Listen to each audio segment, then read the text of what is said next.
IB Nation, welcome back to another edition of the Irish Breakdown Podcast, but the first edition of 2025 and the first of many, Sean, of the RTCF show. Recruiting team college football is the topic du jour that we will be discussing today. That is Sean Davis. I'm Brian Driscoll, and this is going to be our new Monday show moving forward.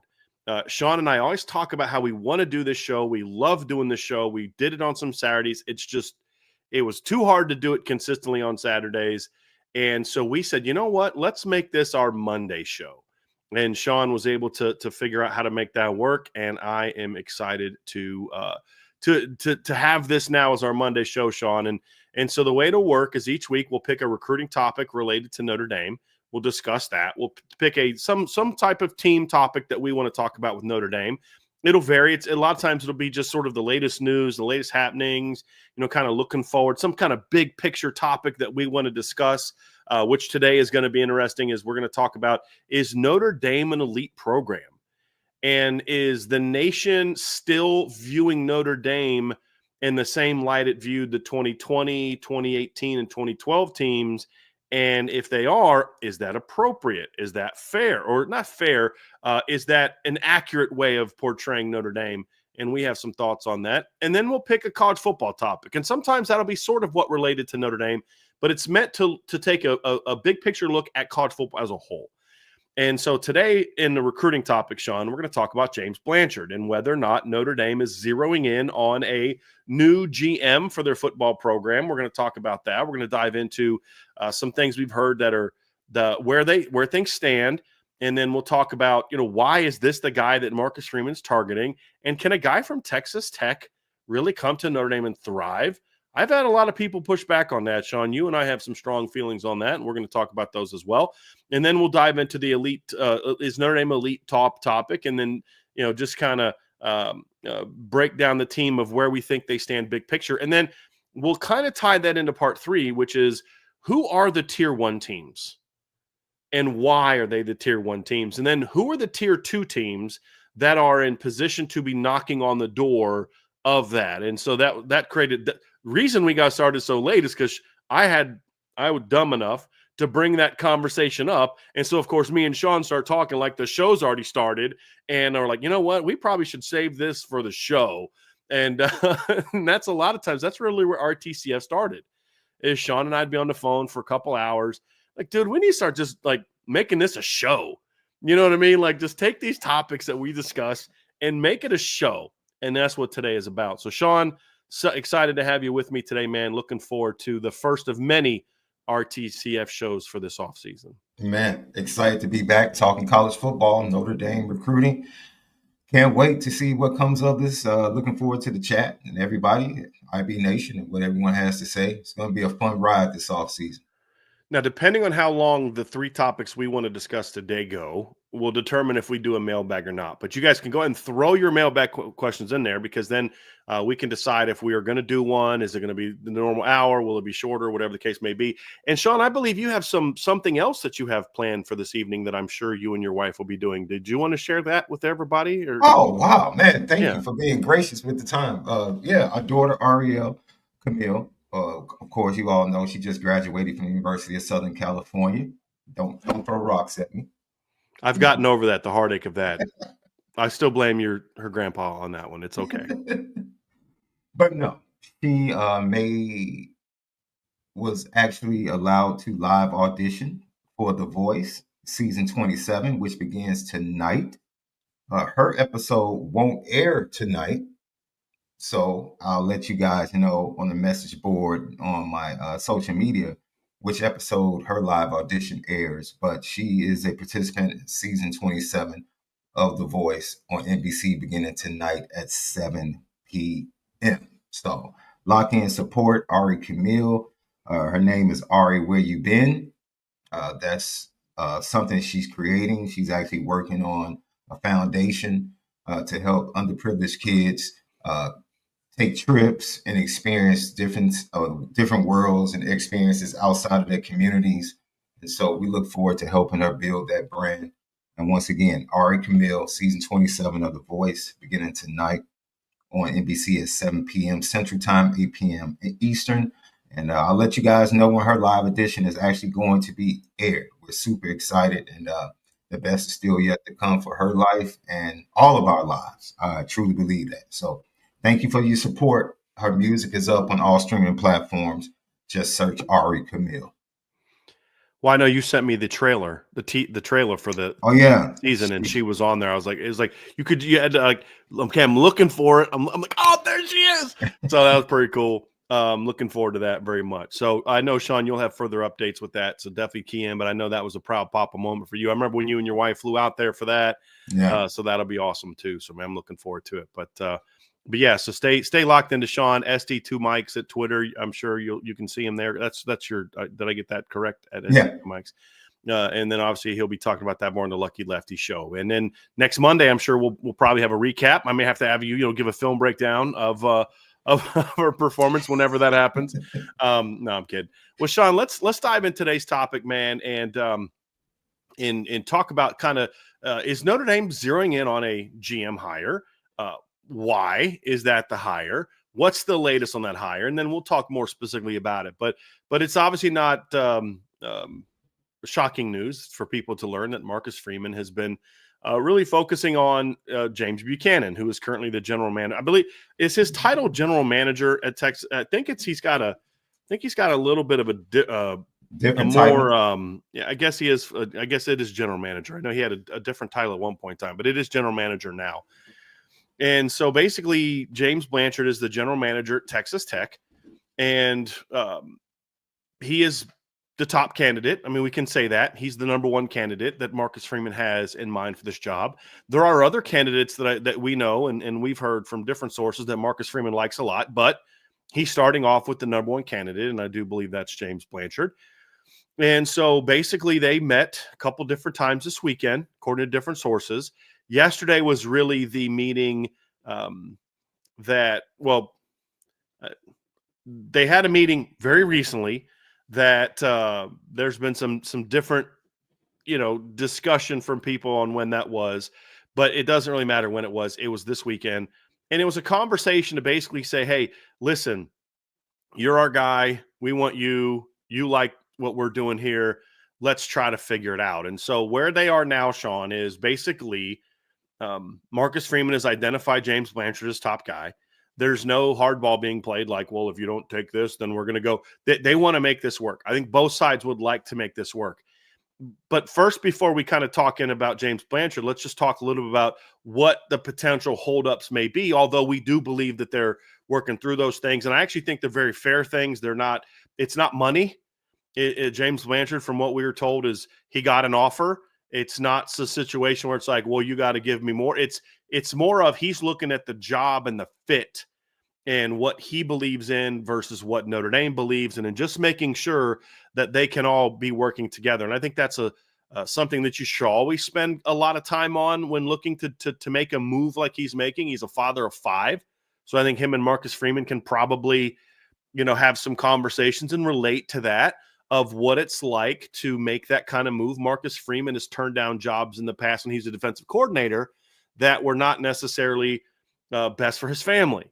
And so I think if anybody understands that, hey, I need to make sure that this is the absolute right thing, because I'm uprooting my entire family, and I don't want to do that for a gig that I'm not 100% certain I'm going to be able to thrive at and be happy about that. And we think those are some of the conversations. And really what it boils down to, Sean, is this.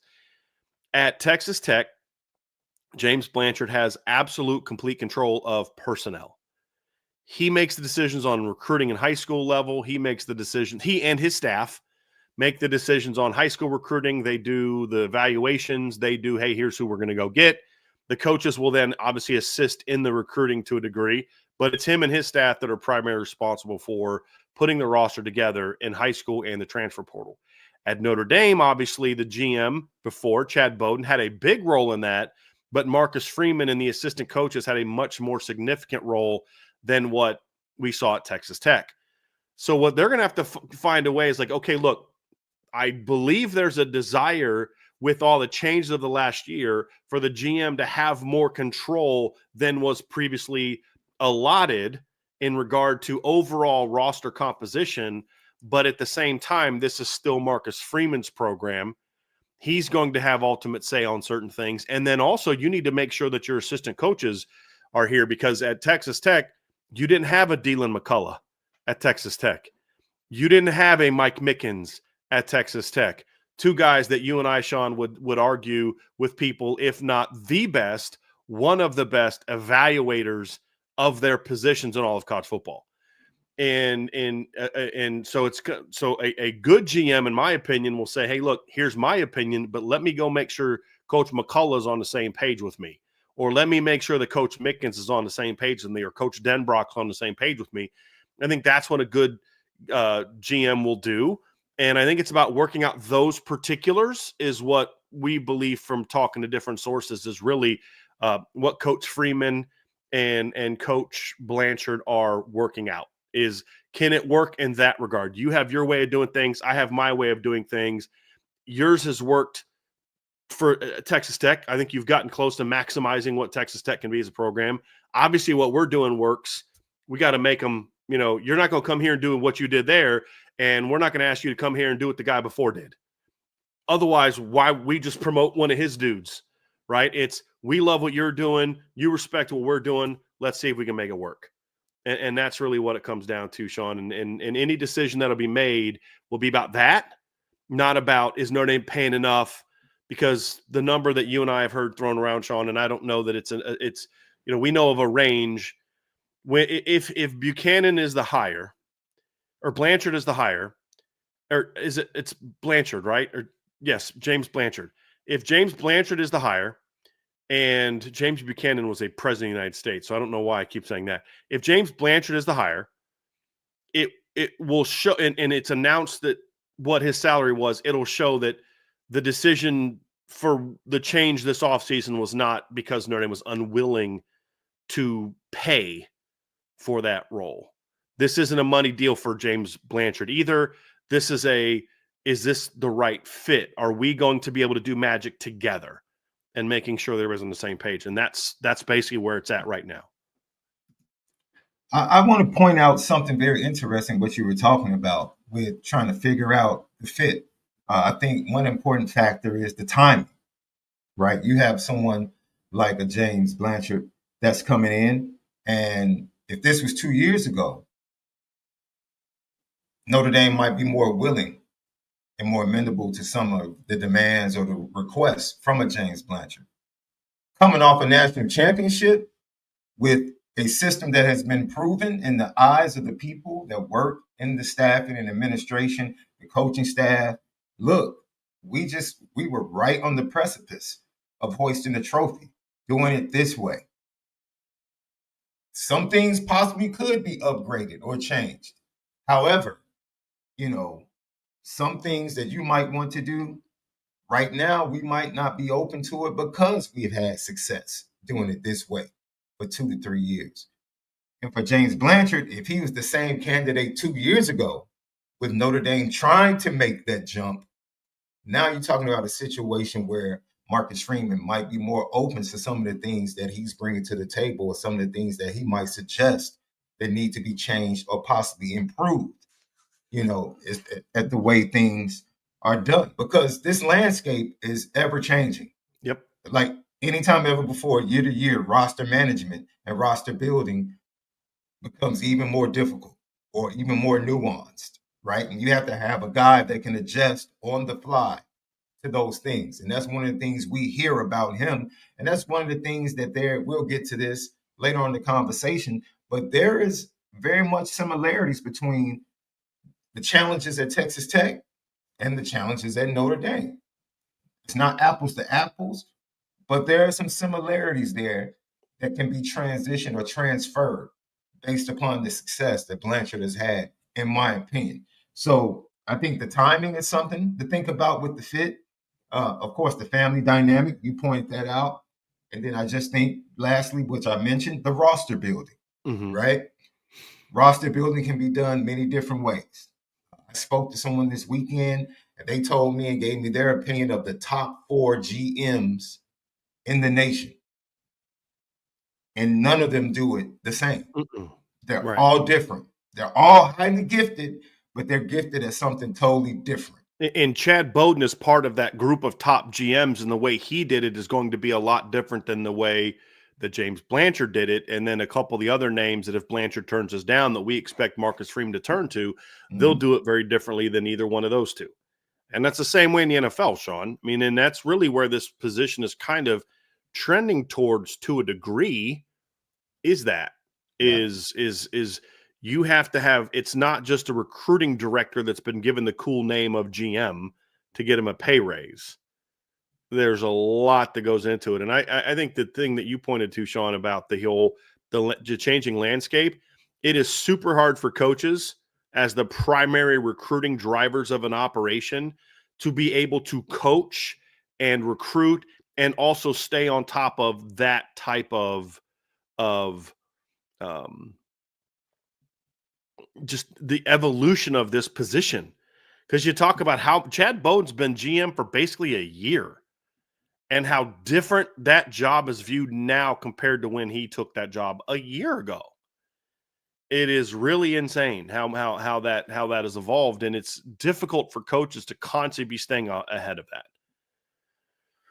And that's something that Notre Dame is going to have to figure out. And that's where this conversation comes, Sean, because I think there's some merit to coaches being able to take a little bit of a step back from a recruiting standpoint, to where obviously the evaluation piece is going to be very important. The building relationships piece is going to be important, but to where if some of that burden can be taken on by not just James Blanchard, but his whole staff, that then allows the coaches to focus more on the current roster, to focus on their own families, and to focus on, I don't know, here's a crazy idea, coaching. You know what I mean? And so if you have a recruiting staff and a talent acquisition staff and that handles a lot of the NILs, and the other thing too is if you can remove coaches from the NIL conversation, that creates a lot. It helps eliminate some of the potential drama. But hey, man, look, I got nothing to do with that. I'll go talk to them. But you know what I mean? Like that's not my department. I think all of those things can play a big role in allowing coaches to coach more. And I think if you can take some of that recruiting burden off of coaches, that then makes staying in college more attractive than going to the NFL, which you're seeing a lot of assistant coaches, a lot of coordinators, even some head coaches going to the NFL. And the NFL is paying coordinators a lot of money. I mean, Chip Kelly just got $6 million. A lot of assistant coaches are taking that leap because they're like, hey, listen, I can go to the NFL, coach for 6-7 months, and then the rest of the time off. I mean, I'm not going down to Mobile. I'm not doing I got to, kind of look at film of my guys, but that's it, and give you some feedback. But it's a different animal. And I think that can make some of these coaches say, hey, look, I don't have to deal with all that craziness, because now, unlike where it was 5 years ago, where the position coaches had to kind of do all the recruiting for their position, now a lot of that burden's being taken off of them to a degree. And that can make that, I think that makes these things a little bit more attractive and can maybe keep people in certain positions a little bit longer than maybe in the past. So that's going to have to be interesting. But you talk about it, Sean, it can be difficult when you're doing something a certain way and it works, and somebody has a completely different way of doing it. And you're trying to come together and say, hey, look, we need to make this work. That can be a challenge. But I do think if they can find that common ground of your staff is going to obviously have a big say on what's going on, but we need to have some relationships and the thing you and I talked about is, if I'm James Blanchard, this is my thing. Look, coach, you're hiring us to do a job. Trust us to do the job. But if you have a kid that you like and you want to pound the table for that kid, we're going to trust you. But you better be willing to pound on the table for that kid. And you had 9 kids you pounded on the table for. That maybe you and I have a different of opinion on what pounding the table actually means.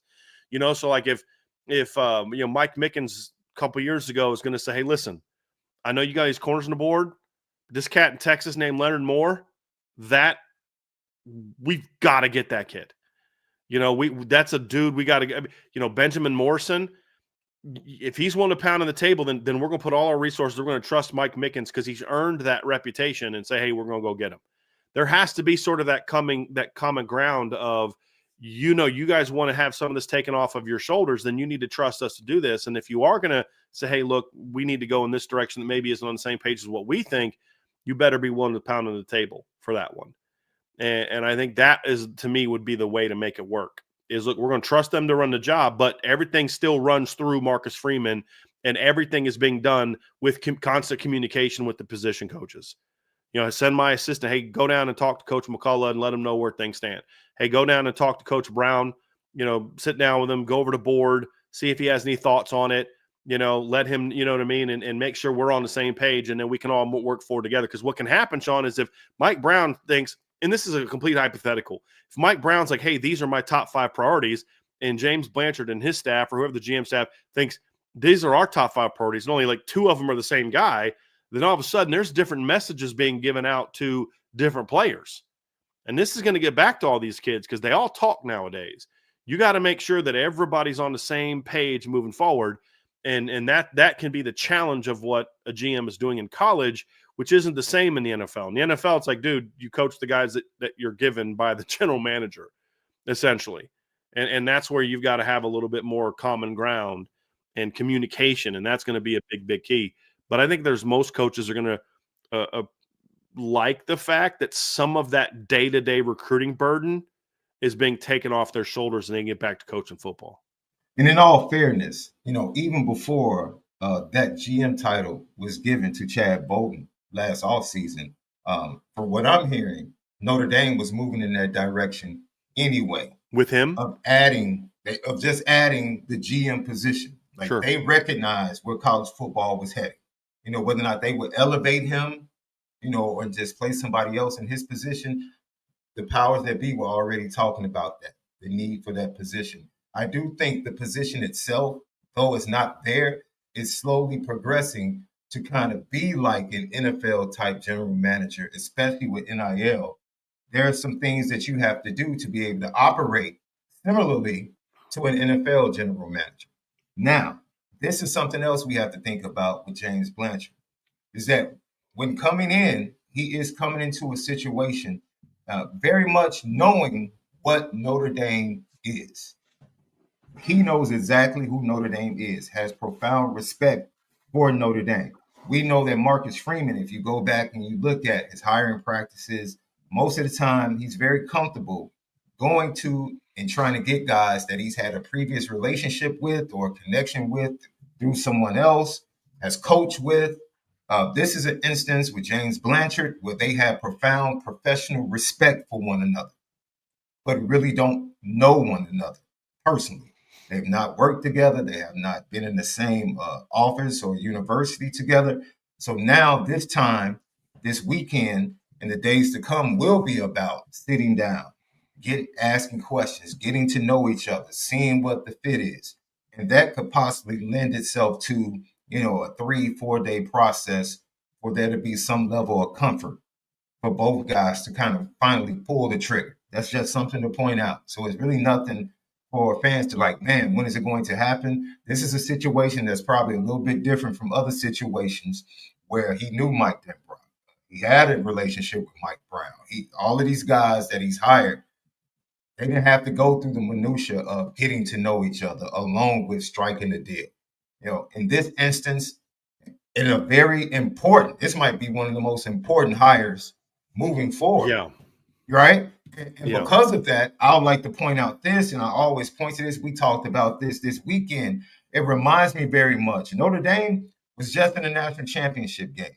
And as much as you can talk about how much faith they have in their system of what they've done and how successful it's been for them, it reminds me of the Chicago Bulls, that when they drafted Michael Jordan, they brought in a coach and a GM that was able to get them to the Eastern Conference Finals, and they failed multiple times against the Pistons.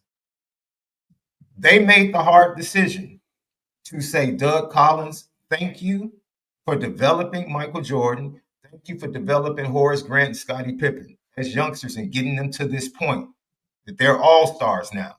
However, we don't think you're the coach to get us over the hump and win the world championship. That is a very hard place to be for Notre Dame. It's very difficult. And Marcus Freeman has to decide, is what we do good enough? Or do we need to change certain things or find someone that can bring in certain ideas that we had not been operating in that can get us over the top? This is part of that on the Marcus. James Blanchard is thinking about things, but Marcus Freeman has things to think about as well. And so it just, for me, it's a very fascinating thing to watch play out. And as we hear more information, I'm sure we'll talk about that. But those are the dynamics at play here. You know, as we talked about, the simple things like family, salary, timing, all of that. But there are things to think about on both sides from comfortability. And Marcus Freeman, he says, challenge everything, right? So this is an instance to see whether or not he does that concerning looking within himself and looking within his program to say, is what we're doing enough to eventually get where we want to go? I mean, isn't that kind of the fact that James Blanchard is, and a couple of the other guys that we've heard mentioned as candidates that he likes a lot too. The list of candidates told me that Marcus Freeman does understand that they're close, but they're not there yet, and that he's not satisfied with, well, we had a great season, and this is just kind of peak Notre Dame. That he got that taste, and it's like, yeah, we can be here, and we've got to get better. I also think you don't look at guys like this if you're not willing to give up a little bit of the control. And this is if they do it right, this is something that Marcus Freeman, because let's be real, if James Blanchard comes to Notre Dame and he has a big say on talent acquisition, it's not the first time that's happened in Notre Dame history, where a recruiting guy, a GM, so to speak, has been the primary driver of talent acquisition. And I'm not talking about Chad Bowden. I'm talking about Vinny Serrato. I mean, one of the things that helped them is Lou could focus on running the team and all the different things that went to that, and all the things that drag you in directions of being the head coach at Notre Dame. And then Vinny went out and got the players, and they had 4 straight #1 recruiting classes. With all the demands that Marcus Freeman has on him as a coach, if there's some things you can take off his plate to a degree, right? This always still has to be. People keep saying, is this is the direction that we're going, where GMs kind of run programs? Like, at some places, that's going to be the case. It's not going to be the place of places. A key, in my opinion, it won't be the way it's done at Notre Dame, Alabama, Ohio State. Because at the end of the day, the coaches are still the people in charge of the programs there, and they have to be in college, because it's not the NFL where they're professionals. I mean, people can say all they want, well, they're getting paid now, they're professionals. No, they're not, because professionals are people that have gone through college. They're 23, they're 24, they're 25 years old. These are still 18, 19, 20-year-old kids. And so there has to still be a level of culture building that's important in college that's even beyond what it is in the NFL. And so there still has to be, the head coach still has to be the driver of the program. But if some of the talent acquisition aspects can be taken over, and I can still do this over here, and I can still go speak to this group and that group and this group, and I can still have, a big say on, I'm still closing, I'm still recruiting, I'm still involved. You'd be a fool to not take advantage of Marcus Freeman's recruiting ability. You'd be a fool to not take advantage of Dylan McCullough and Mike Mickens and Mike Denbrock's recruiting ability. An absolute fool. But you'd also be a fool as a position coach if you don't say that there's value to where some of that being taken off my plate is a great opportunity for us as a football program, because then I can spend a little bit of extra time on that I would be doing over here, really breaking down my position group, going over to spend some time, with an NFL team that's got a great, successful pass offense. I can go spend a week over here with the Los Angeles Rams trying to talk to their receivers coach about some of the things that they're teaching or if I'm Mike Denbrock and say, hey, I want to go spend some time with this offensive staff or whatever, that I can do that without feeling like, oh, shoot, I can't now because I have to literally do everything that goes into recruiting. And I think those things, if you do it right, can make you a better football team. But you also still need to understand that when you've got people like Dylan McCullough, you've got people like Mike Mickens, you've got people like Mike Denbrock that have proven to be also great evaluators, you'd be a fool not to take advantage, not to also utilize that and show some faith there. Some coaches won't get that benefit of the doubt. I'm sorry, you're 25 years old. You're a brand new – like if Chris O'Leary was still here, I love you, Chris, but you know what? We're going to go ahead and handle this. And then but that would have been great for a guy like Chris O'Leary, who was young and still not a great recruiter yet. Or, I mean, there's a lot of things like, look, he could coach though. You're going to see more guys like that, I think, get opportunities to be coaches because they don't have to do as much of the recruiting piece. And I think that if you do it right, I think there's a lot of merit to this. And I think that's really the advantage of having someone like a James Blanchard running your program, is it can take some of that burden off of the coaches who are just, and I've said this before, Sean, the calendar for recruiting is just ridiculously stupid in college football. And until that calendar changes, it's going to be, but now you have people that can kind of, that's your job. Your job year round is to recruit, that's portal, that's high school. That means getting ahead on, as the season's going on, they're not only recruiting high school players, but you've got part of your staff is also recruiting the nation. Hey, we're going to need a D tackle at the end of the year. Let's put a list together of some guys we think could really help us. And if some of them jump into the portal, then we go after them. And those are different aspects of it, Sean, that you look at and say, I think there can be a lot of advantages to this type of thing. I agree with you. Let's talk about this last piece. And we've both heard it. Some of it's been brought up in a very understandable, fair way, and some of it's just brought up really just poorly. But when you look at it like this, when a guy that coached at Texas Tech or recruited at Texas Tech, he can't come to Notre Dame and thrive because Texas Tech is a different animal, and you're not recruiting the same kids. It's a different type of, it's different type of school. It's all these different things that go into it. And if brought up correctly, it's a fair question, Sean, but let's speak on this here real quick, because I'll give my opinion as a coach. You share your opinion as, from the standpoint of you have of talking to people and talking to young people as not a coach, being a media member much longer than I have been. I'll tell you how I see it as a coach. Recruiting's recruiting.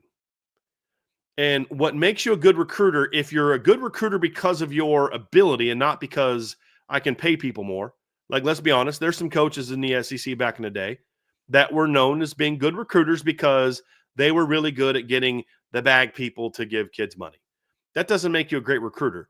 Well, great recruiter, the guys can go out there and build the relationships, build the trust, employ the vision. And we were here listening to Jerome Bettis tell the story to Ryan Clark and the guys the other day about how, Lou Holtz walks in and, cracks a joke about his caddy in the neighborhood. And then he says he walked right in and he bypasses Jerome and his dad and goes right to his mom. And he's loving on her. And they're like, hey, what about us? But he knew, Mr. Jerome, he knew who the decision maker was in his family.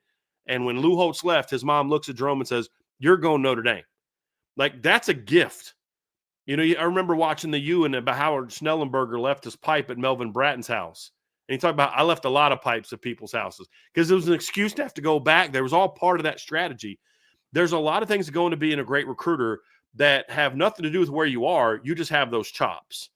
And those things translate no matter where you are.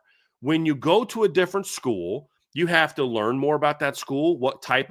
Look, will James Blanchard have to go to Notre Dame and understand, listen, these are the parameters we're working with from an academic standpoint. These are the type of character may matter more in certain areas than it does other places. You and I were talking about this last night. There are some coaches like, I don't care if he can run a 4.4. I don't care what kind of kid he is. Marcus Freeman doesn't view it that way. Can't view it that way. Notre Dame doesn't view it that way. And there's just different, but that can be learned. Then you apply the things that make you a good recruiter to that criteria of student athlete. There are kids that he would love to recruit at Texas Tech, but he's not going to waste his time on because he knows I'm not beating Texas, Notre Dame, Alabama, and Ohio State for that kid. But now he's got, I said this last week. You walk into a place and you got FIU on your polo. They may all love you, but they're not going to give you that much time because you're FIU. But then that next week you walk in and all of a sudden you got a new job and you got a U on your polo, or you got a Gator head on your polo, or you got an Alabama cursive A on your polo. Now all of a sudden those same kids who wouldn't give you the time of day before are going to love all over you because you have a much bigger brand behind you. You know what I mean? It's like I think of that scene from Crocodile Dundee where the guy pulls a knife on him. He's got a knife. That's not a knife. It's a knife, right? Like you come in with your little FIU polo. I'm coming in with Notre Dame on my logo. With all due respect, you may be 3 times the recruiter I am. I'm walking out here with that kid and you're not. You know what I mean? Because it's his weapon is the brand. It's the ND. When you get guys that have the type of personality that Marcus Freeman had, Chad Bowden had, Mike Mickens had, and their talent, it's no different than going from Cincinnati, where Mike Mickens was, where Marcus Freeman was, where Chad Bowden was, to Notre Dame and having great success. Why? Because the tools were already there. You just had to apply them to the type of student athlete that you could bring in at Notre Dame. Sometimes that's a positive because there's some kids who fit all of Notre Dame's criteria that he would love to have at Texas Tech. I mean, KK Smith was a guy that he found and went after, and then Chad Bowden was like, but we want him.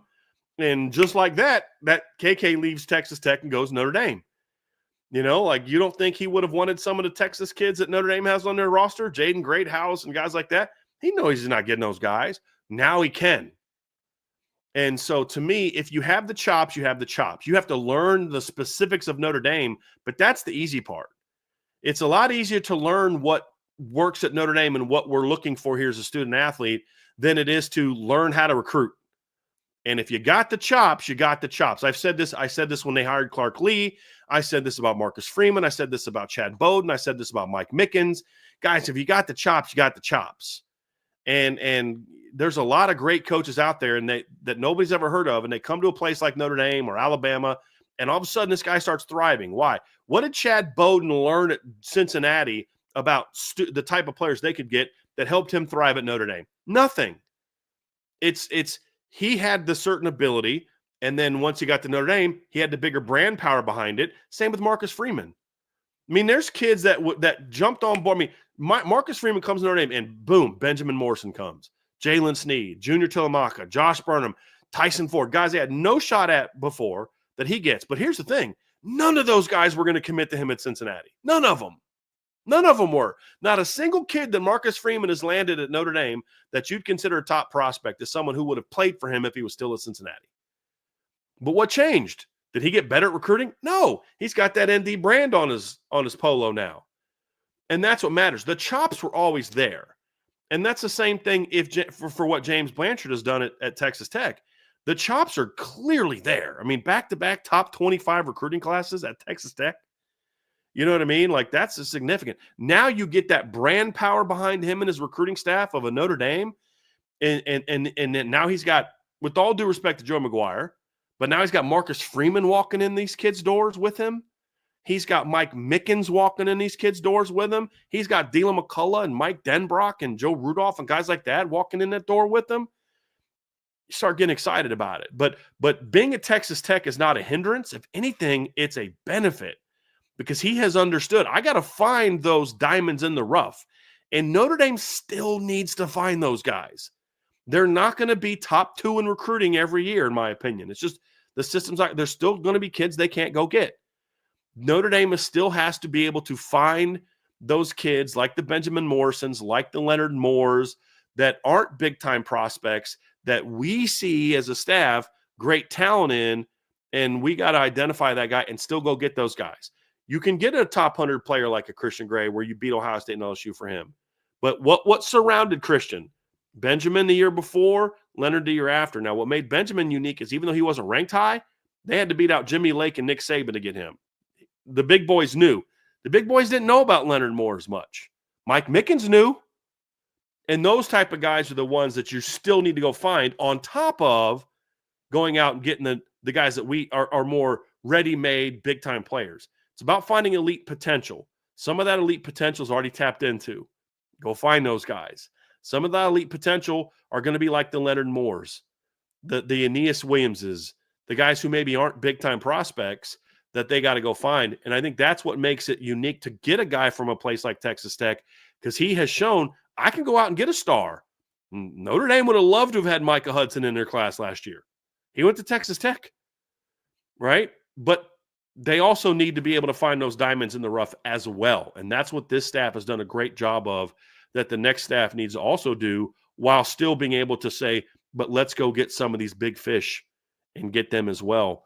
And I think that's why I think a guy like James Blanchard could be a very successful at a place like Notre Dame, because he has already shown he can do one. Now you give him that brand power behind him. Whew. We talked about fit, right, with the total autonomy and who he is. And he knows who he is. He's very confident in his ability to evaluate, to be able to recruit, and to be able to close. And this is what I was talking about earlier. It's not apples to apples, but you have to do it differently at Texas Tech. Well, you have to do it differently at Notre Dame. Like, different resources, different brand power, but the operation is still the same. We have to find a way that's different than everybody else in order to be successful. So you're talking about Notre Dame, the middle, let's just say that, because I'm not trying to be disparaging when I use these examples. Middle of the road, it's not talking about anyone's talent, but let's just say middle of the road kids are what Notre Dame successfully can get. They're not elite top guys, but the guys right under that, tier 2, tier 3, Notre Dame has no problem getting those kids. So in order to close that gap, how can you get some of those top 1 kids, which Marcus Freeman and Chad have been able to go ahead and get some of those kids? Can you get more? There are something things that you can add that can close the deal, especially at positions like defensive tackle, where you haven't had that recent success or haven't had the recent success. Can you do it at the wide receiver position where you haven't done it recently? That's something to think about. That a guy like James Blanchard believes. It's not really about where he is. He believes. He's the same guy that has pulled up, just like Marcus Freeman when he came to Notre Dame, and he pulled up to the big boy poker table. And all of those guys that have been there for years, like Nick Saban, and all of the top coaches looked around like, what are you doing here? You got to work your way up here. And Marcus Freeman's like, no, I'm here. I'm going to be here. I might not win them right now. I might not win the big kids right now, but I'm going to give my fair share. James Blanchard has been the same way in the state of Texas when it comes to fighting against Texas, fighting against Oklahoma, fighting against the SEC schools coming down there. He's pulled up to the big boy table with the confidence, I might lose early, but I'm going to win my fair share. And you've seen that success with the successive top 25 classes that they had. And he's had great success in the transfer portal for Texas Tech as well. So that comes over because Notre Dame, even though it might not get as much attention because they're not getting the top of the top transfer guys every year, but Notre Dame has done a great job identifying the need and being able to supply the need via the transfer portal. And that's something that easily is transferable for him because he's shown that he could do that at Texas Tech. So I think there are two sides to the coin of what he wants. Yes, it might be a negative from the side that, man, this is Notre Dame. I don't know if you can have full autonomy. I don't know if it's a good idea for us to give you full autonomy. But that same confidence says there are certain things that Notre Dame hasn't been able to do that you might be the guy that leads the charge to closing the deal, right, to get those top defensive tackles, to get those top wide receivers, and kind of continue to close the gap when the previous guy did a fantastic. Ladies and gentlemen, we just went to a national championship. Right. With a lot of guys that were recruited. Like, this is the thing, Sean, and you and I have been frustrated by this reaction from the fan base. And I get some of the frustration people have with Chad because he flirted with Michigan last year and then obviously took the USC job. Like, dude, you literally picked the two biggest rivals that Notre Dame has basically and flirted with one year and then married one the next year. You know what I mean? Yeah. And I understand that. And you can feel any way you want about that. I have certain feelings about that. But don't try to change the narrative or change history. right? Like you have a right to feel whatever you want to feel. You don't have a right to your own facts and your own truth. There's no, well, I have my truth. No, there is no your truth. I just watched Notre Dame go 14-2 and play in the national championship. And I know for a fact that Chad Bowden, along with the staff and Marcus Freeman, played a giant role in acquiring the talent to play there. And we're going to talk more about that in the next section, Sean. But you can say, look, Chad did a phenomenal job and deserves a lot of however you feel about how he left. You can feel however you want about that. I'm not going to defend that. There's nothing to defend. He got a job that he felt was better. Okay, we kind of all would do that if that opportunity came up. I can say, hey man, I wouldn't have done what you did, but I'm a Notre Dame fan. Chad Bowden didn't grow up a Notre Dame fan. Of course, I'm not going to go work at USC. You sent your freaking daughter to USC, Sean, right? Why? Because that's what was best for her, right? That's what she thought was best for her, and that's what she wanted to do. You can feel any way you want about that. You can have whatever negative feelings you want about that. I'm not going to push back on that at all. And I don't necessarily like that he flirted with those two teams in both years, but I'm not going to sit there and try to pretend that he wasn't very instrumental in putting together the team that we just always talk about how much fun we had watching this team. I mean, I pointed out, I think 15 of the 22 starters were guys that were recruited by Chad Bowden and Marcus Freeman, and most of the depth, right? I mean, and even one of the guys that was recruited by the previous coaching staff, he was wallowing in on the scout team at wide receiver because you wouldn't give him a chance at wide receiver. And Marcus Freeman's the one that was like, hey, we'll take a shot at that guy over there named Xavier Watts. You know what I mean? So he even had that role, even though he didn't technically recruit him. So did a phenomenal job. But to your point earlier, Sean, that doesn't mean that you are happy with where you are because you did lose. And saying, hey, look, we had a great year. We've done a great job. Can we be better? Yeah. So let's challenge what we're doing now and find a way to get better. And that's what Notre Dame is doing with this move. And if James Blanchard decides not to take the job, and I don't believe that would be based on money, based on what you and I have told. It will not be a money thing.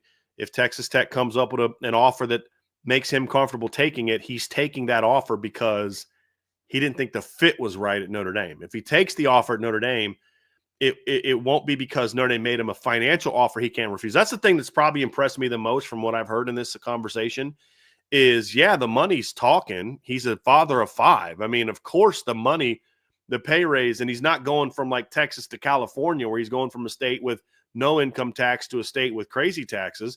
He's going to a state in Indiana that has an income tax, but it's a very tax friendly state, being someone who lives here, Sean, but it's so, yeah, of course the money's nice, but I like the fact that he's not just like, yeah, I'll take that offer, that he cares more about, yeah, but what are we going to do here? How is it going to work? That shows me a guy that gets it. And so we like where it's trending. It's not a done deal yet as of 30 minutes before the show starting, but we do think it's trending in a good direction, barring a change of minds or hearts. I do think this is a deal that eventually get made, but it's not a done deal yet. But if they make it, if they're able to make it, Sean, I do think this is going to be one of those things where people are going to be like, uh-oh. And we're going to get into that next. So I think that's a good segue to the next section. So before we do that, folks, do me a favor. Hit that like button. Hit the subscribe button. Hit the notification bell. Share this podcast. Give us a 5-star review. And a lot of the stuff we talked about in today's show, if you're a board member, you would have read 2 days ago. On Saturday, we had a lot of this intel about where things stand 2 days ago. So you'll definitely want to make sure you're a premium board member at boards.irishbreakdown.com because then you get this stuff a little bit earlier, or a lot earlier in most cases. And we can go into further detail, but make sure you check that out at boards.irishbreakdown.com. Part 2 of today's show is going to look at who is Notre Dame right now. Not who Notre Dame was, not who we think Notre Dame will be, but who Notre Dame is right now. And part of that conversation right now, Sean, is kind of what we just talked about is I think there's a lot of nervousness around the country about Marcus Freeman and Notre Dame. And because of the fact that he is who he is, he's being treated the way that he's being treated, perceived the way he's perceived, the success he's had on the recruiting trail, the fact that he's been able to go down south and get kids, he's been able to go down to Texas and get kids. He's able to go out west and get kids. He's beating Bama now for kids. He's beating Ohio State for kids. Not saying he's winning all the battles or most of the battles, but he's starting to win some, and where in the past they just never won those and often wouldn't fight those. And that's that him walking up to the big boy table that you were talking about earlier. He's willing to say, hey, look, I don't care that Nick Saban's on Benjamin Morrison now. In the past, they would have been like, well, we tried to sneak him under the radar, but now Nick Saban wants him, so we know we're not going to get him. Let's move on. He's like, so? I don't care. And Mike Mickens was that same way as well. And so where is Notre Dame now? Because the conversation came, Sean, or this topic came from a conversation you and I had. And something I've talked a lot about on the show is I feel that one of the things going on right now is there's a lot of people in the media, amongst fan bases, including some in the Notre Dame fan base, that still view this team where it is today. I should say view this program, because we're not talking about the 24 team, view this program the same way they did past Notre Dame good teams, like 2012, like 2018, like 2020, like 05, like 06, where, they got a couple dudes here and there, but this is a team that just is a grinded out team, a try-hard team. They're really well coached. They're very experienced. And, they had a good run. We respect the job they're doing. And then after they have that great run, there's almost always a step back. I know that Notre Dame had a better record in 06 compared to 05, but we all watched those two teams play. And they only had a better record because they played one more game. They were not nearly as good of a team. In 2012, they go 12-1. The next year, they go 9-4. In 2015, they go 10-3. Great run. You lose to two. I think all three of your losses were to top 5 teams. That was when Brian Kelly gave us the, if we had done this and done that, we're a player or two away from blah, blah, blah. And then the next year, they go 4-8 because he bought that and coach a little harder, coach a little better, and didn't actually make the changes that needed to be made for that program to thrive. And then, of course, we saw in 2018, the next year they went 11-2, but it was a very disappointing 11-2. They only really played 2 good teams all year. They got their butts kicked. They go to the playoff in 2020. And then the next year, I know that they were 11-2, but again, it was a similar situation where you played 2 good teams all year and they both beat you. And one of them, you got whooped pretty good at your own place. And if it's not for an Isaiah Foskey strip sack, you're about to go down 24-0 at your home field against Cincinnati. And then you, of course, blow a 28-7 lead against Oklahoma State. They were never as good that next year as they were in their 1 year. And a lot of times it's because that narrative was true. They were a very veteran team in those years. They did tend to lose a lot from those teams. They were they had their NFL talent, but they were, a lot of day 3 picks and a lot of guys that were try-hard guys. Where this team was very different in our opinion from a lot of those teams.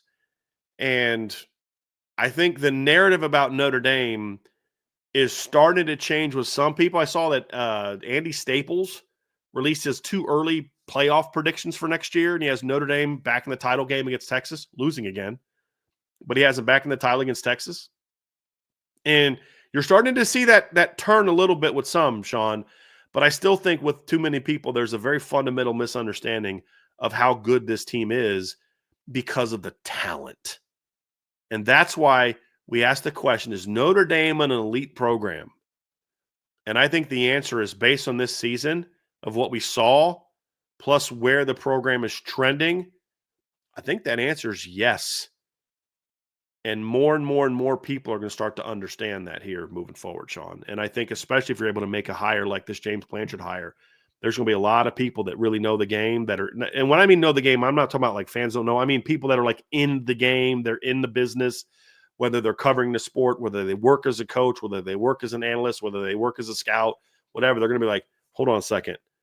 You're putting those 2 cats together? Uh-oh. Yeah, and it just puts into perspective as we sit weeks out from what we watched in the national championship game and the disappointment, the pain the fan base had to deal with, but also the jubilation of what we were able to watch right before our very eyes, and to look at the nuances of it, look at the layers of it, to understand what they were able to accomplish. And it goes back to our previous conversation from a recruiting standpoint when I talked about Notre Dame being able to get the tier 3 recruits, but not being able to get their tier 1. Well, Chad Bowden might not have been able to do that during his time, but what Chad Bowden did was he raised the floor of the talent on the roster, in my opinion. To whereas if someone got hurt, if a starter got hurt, that was a guy to come in that could be productive and make sure that the offense, we saw that in the offensive line. We saw that in the defensive line. We saw Benjamin Morrison go out. Now we see, and that to me is what Chad Bowden did. Like he followed what Marcus Freeman asked for. When Marcus Freeman said, I don't want 1s and 2s, I want 1As and 1Bs. Yes. And that is exactly what you saw play out this year. And the result of that was getting to the national championship in one of the most catastrophic injury-riddled seasons that I can remember. Yeah. 2 important pieces and starters. 11 linemen on Absolutely. the 2 sides of the ball missed games. Guys that were either starters or key rotation guys. 11. You lost your All-American cornerback in after game 6 of a 16-game season. Yeah. Your tight end room was banged up throughout the year. You never got a healthy version of Mitchell Evans. No. You know, Jeremiah Love is banged up last game of the regular season. Gets banged up, and he wasn't the same in the playoff. Yeah. And you saw it all year, Sean, to not just like, oh, man, your number 4 D tackle in your rotation went down. No, they had 2 All-Americans that missed multiple games this postseason. You lost your stud All-American D tackle in the first round of the playoff and still played 3 more games. And Riley Mills was a dude the last 6, 7, 8, 9 games of the season. Sean, let me – so what I would say, Sean, is I think that Chad Bowden and Marcus Freeman proved that they can get more of the elite players than they have in the past. They also proved that they can kind of get that maybe not elite, but that next group of really good, more of those. Yeah. The thing that I would say where there still needs to be proven is that you can get more of the elites, and not elites as in like 5-star kids, because to me, talent. Leonard Moore is an elite. Yeah. How he came from a ranking standpoint, can you get more of those game changers? Yeah. And to me, that's still the difference at important positions. Can you get more game changers on the D line? Can you consistently still recruit the game changers in the secondary? Can you recruit some more game changers at wide receiver and maintaining other positions? I think those things are places where there's still a bar to be raised, where you have a Bryce Young, but you need 3 Bryce Youngs. That's the difference. And Lou Emoji said this about him in 2012. He said, look, he goes, Stephon Tuitt belonged on that field with Alabama. The difference is they had like 8 Stephon Tuitts. Facts. And Notre Dame had 1. You know, and that's the difference. Is you don't need 8, but you better have 4. You better have 3. And that's the thing that Notre Dame needs to do to close the gap. Because people saying like the gap's been erased. Not yet. It's been closed a lot, but it's not there yet until they win that title. Because there were times where if Notre Dame would have had I said this in past years, but if you just trade Jeremiah Smith and Bo Collins, and I mean no disrespect to Bo Collins, because Bo Collins is a good football player, Jeremiah Smith is a freak. You change those 2 players, you change the outcome of the game. There's no doubt in my mind, because if you give Notre Dame that type of weapon where you can just drop back and throw it up to them, you know what I mean? Like, they don't have that. Precision is still needed. Game planning is still needed. Play calling is still needed. Like I said in 2017, if you just trade Brandon Wimbush, who I love and adore as a young man, and he did a lot of great, but if you trade him and you just give them Lamar Jackson in 2017, like, they've been close like that before. Yeah. And they still got to land that kind of guy. Here's the difference between this team and past teams. We're not talking about needing to trade out the quarterback anymore. And I don't think we're going to be talking about that moving forward either. We're not talking about, boy, they lost that 1 corner and they weren't the same after that. Yeah. That's a big difference with those past teams is they're not quite – yes, I would love to have that Jeremiah Smith type of guy. Yes, I would have loved it if the Notre Dame defensive line would have had a JTT on at defensive end. Well, you could argue that maybe they would have if Boubacar doesn't get hurt. But you get what I'm saying? Like, so, yeah, there's still some pieces missing, but they're way closer than they've been. And I think what this season showed is that Notre Dame is now an elite program. They're not a tier 1 team because that's a different conversation. We'll talk about part 3. Yeah. But are they one of those teams that right now, if they continue doing what they're doing each year, you look at and say, that team has a shot to win a championship. That team has a shot to win a championship in 25 and 26 and 27. They won't win it every year, but they're going to be a team that people look at and say, this is a team that you got to be worried about. And see, I want to talk about it in the present. I think we have seen that, right? Because we've been covering Notre Dame being on the road. The net that they've cast along the defensive line is totally different than the net they've cast the previous 2 cycles.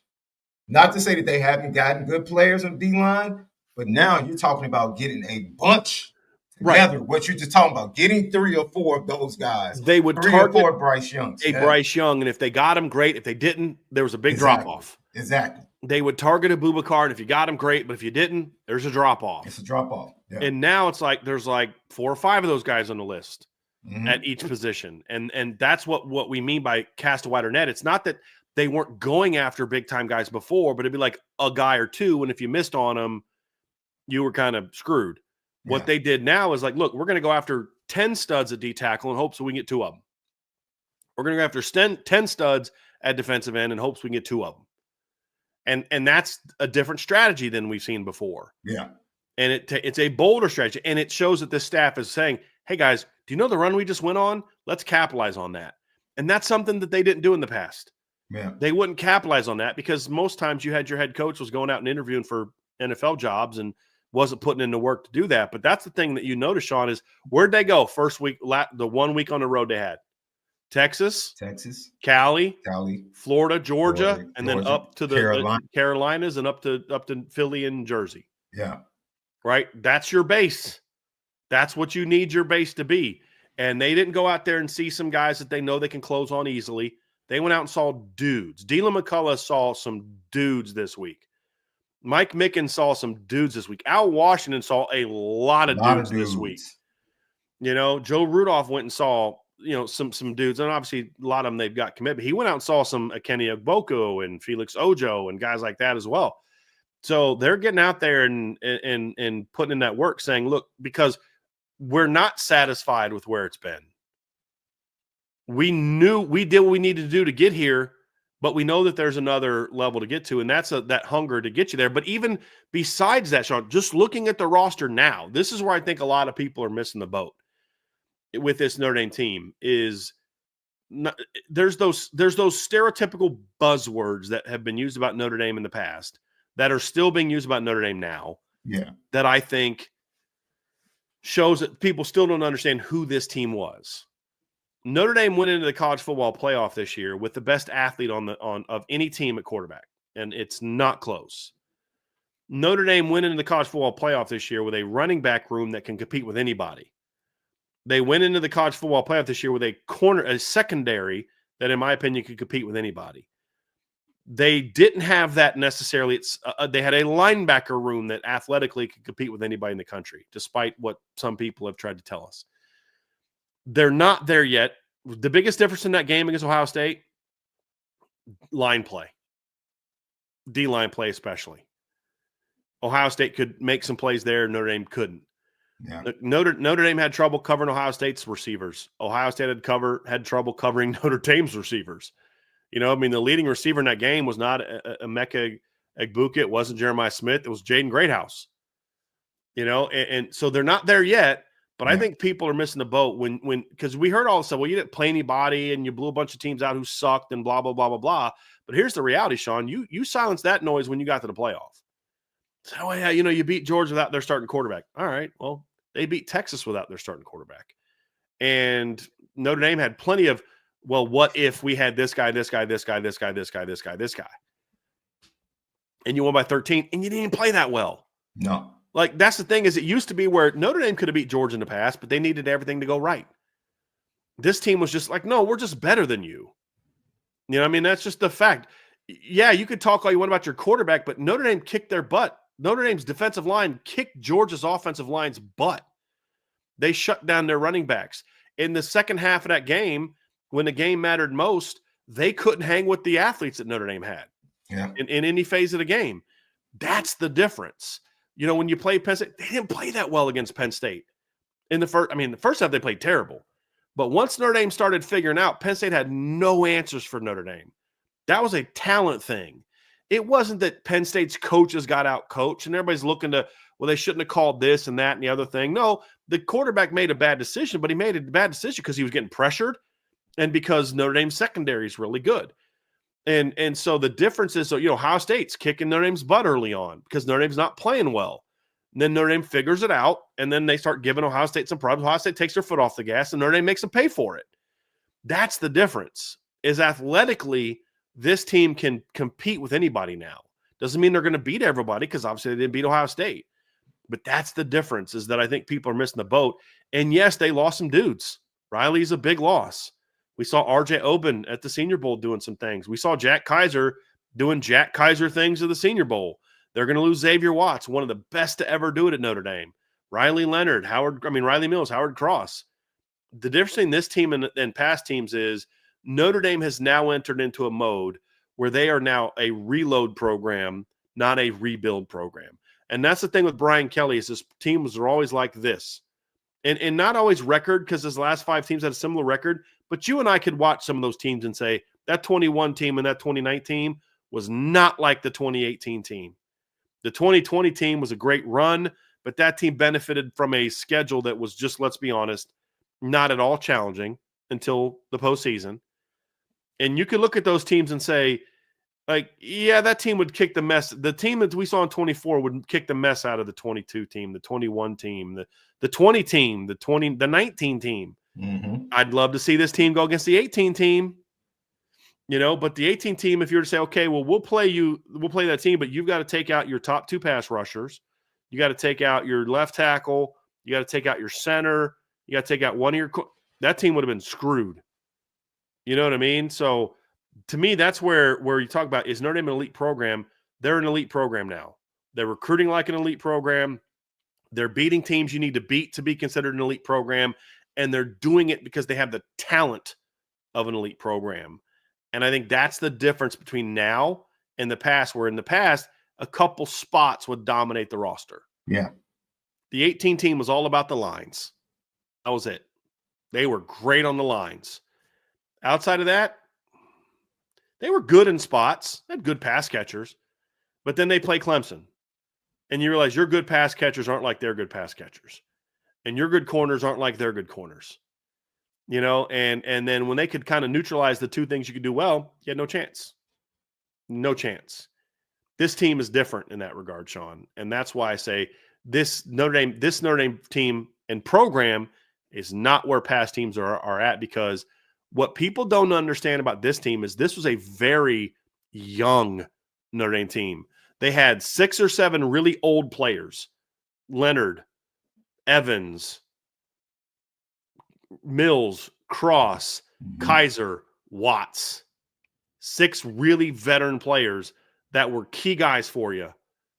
The rest of your players were either veteran role players or young guys. And this is a very, very young team. And that's what I don't think people understand. A lot of your dynamic players are freshmen and sophomores. And that's evidence that Chad Bowden was doing a pretty good job, but also evidence that this is what is going to be true on the Marcus Freeman tenure, is you're going to see this from this program. And not only that, what you have seen, especially for Al Washington, we could talk about, being ecstatic about the wide net he's cast in this recruiting class for 26, which in my opinion is going to be a byproduct of the success, which goes to what Notre Dame wasn't able to capitalize on to take it to the next level with elite talent, coming off of visits to the semifinals or visits to a 2012 national championship game, right? I think you're starting to see the response from the athletes and their interest, and then also Notre Dame being more aggressive. The previous regime just didn't have a belief that they could go aggressive. They would just stay with the same thing. That, to me, is going to make the difference, especially when it comes to the wide receiver group, the group of wide receivers they're going after. the top 6 are like, yo, if we can get 2 of these kids out of this top 6, that's a great start by Mike Brown. Now he's starting to prove himself on the recruiting trail. And so the development, we talked about it. You watched the film.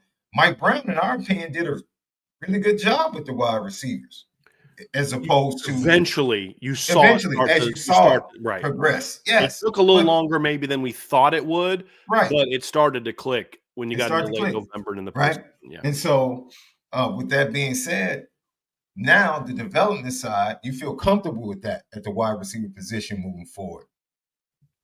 Defensive line, I think we'll get a better picture, but you have to feel pretty good. Like, yo, the depth they had ready to come in and play shows that these guys were ready to play. Like, were they as dominant as a Riley Mills rushing the passer? Probably not.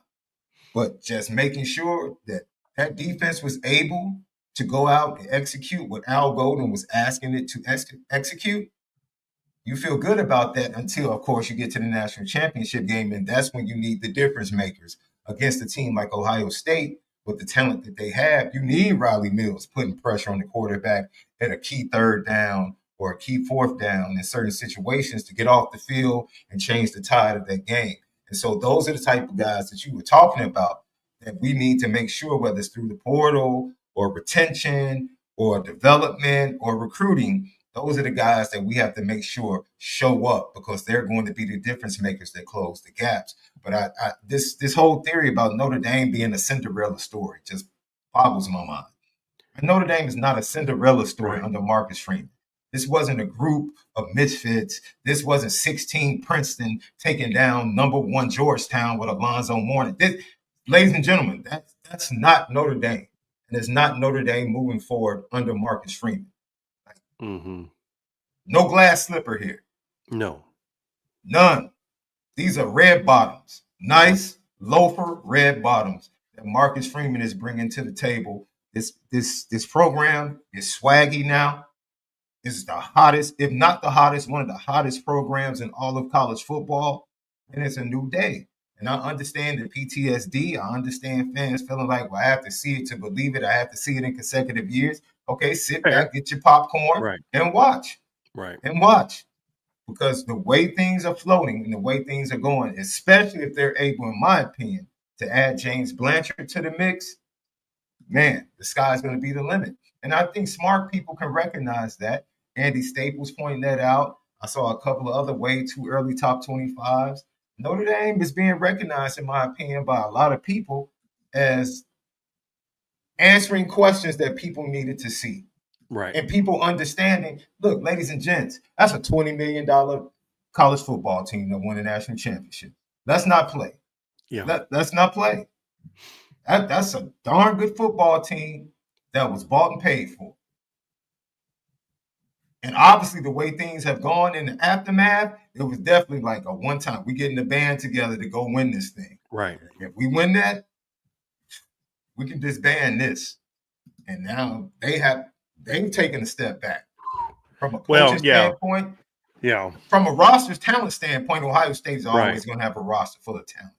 But definitely from a coaching they're standpoint, an asterisk because we don't know who the replacements are going to be. We don't know. Right. We don't know. So that bears watching, right? So I just think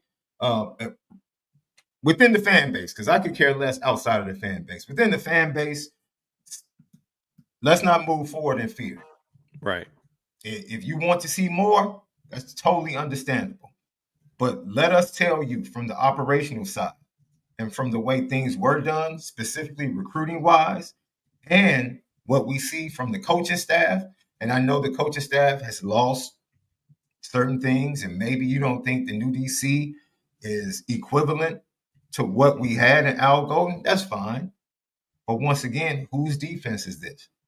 Is it really Marcus Freeman's thing? Mm-hmm. We'll find out. These are things that we sit back and we wait to see how they play out.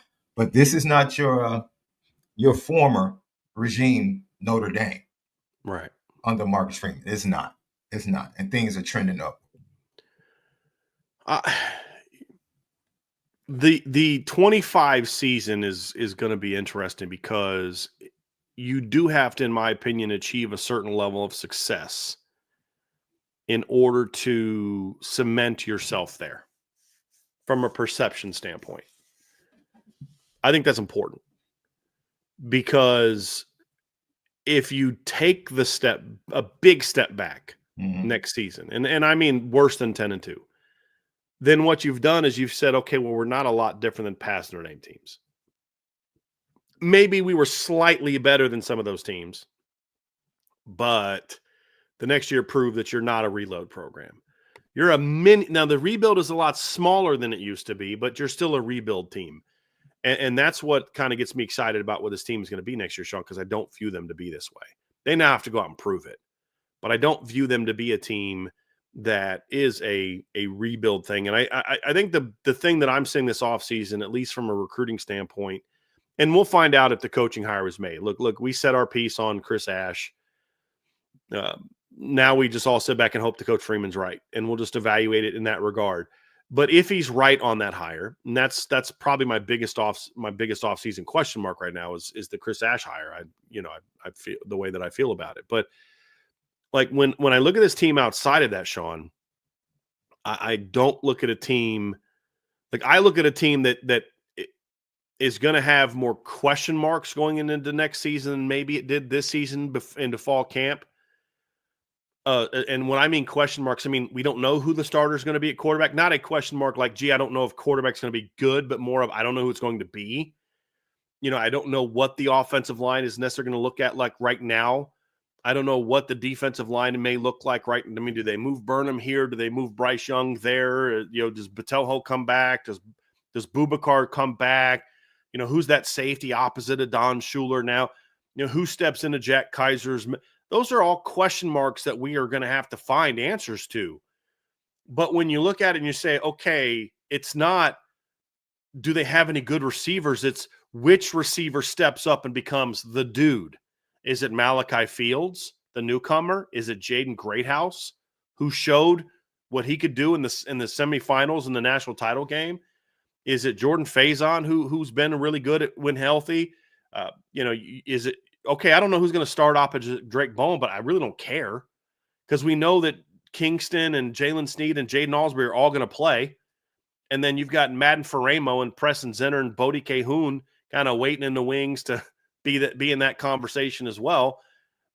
You just get less concerned about it. And you're like, I mean, yeah, they got a new nickel, but I think Mike Mickens has kind of proven that, like, I just don't worry about that position anymore. I don't know who it's going to be, but I figure it's going to be pretty good because that's what Mike Mickens has done his entire time at Notre Dame is find good nickels, whether it was moving Tariq Bracy into that position in 2022 and then going out and getting Thomas Harper in 2023, a guy that most people never heard of, going out and getting Jordan Clark in 2024, now Devontae Smith. But the difference is, like, you kind of feel like, so this is what it's like being a Georgia fan. This is what it's being a Bama fan, where you're just like, okay, well, yeah, that guy's gone, but now it's time to go to the younger stud. Man, it sucks that Riley Leonard's gone. In the past, I'd probably be a lot more devastated that a guy like Riley Leonard's leaving. Because it's like, well, I don't know. Now it's just like, Riley did a phenomenal job. This 2024 team would not be where they were without Riley Leonard. He's gone now. All right, let's roll. Because they have CJ Carr. They have Kenny Minchie. And if Steve Angeli beats them all out in a fair fight, that means Steve Angeli's ready to be a dude. I mean, I just don't worry about it anymore. I don't know who the dudes at receiver are going to be, but I'm not worried about receiver as much anymore. I'm not worried about linebacker. I'm not worried about corner. I'm not even really that worried about safety because of the portal edition they went out and got. And you start getting excited about, yeah, well, that guy's gone, but that just means we get more of so-and-so. You know what I mean? That's all that means. And that's the difference between where it was in the past, where it's like in 2015, you're going from Max Redfield and Elijah Shoemate at safety to Avery Sebastian and Drew Tranquil the next year. Drew Tranquil, who finished his career as a dude at linebacker.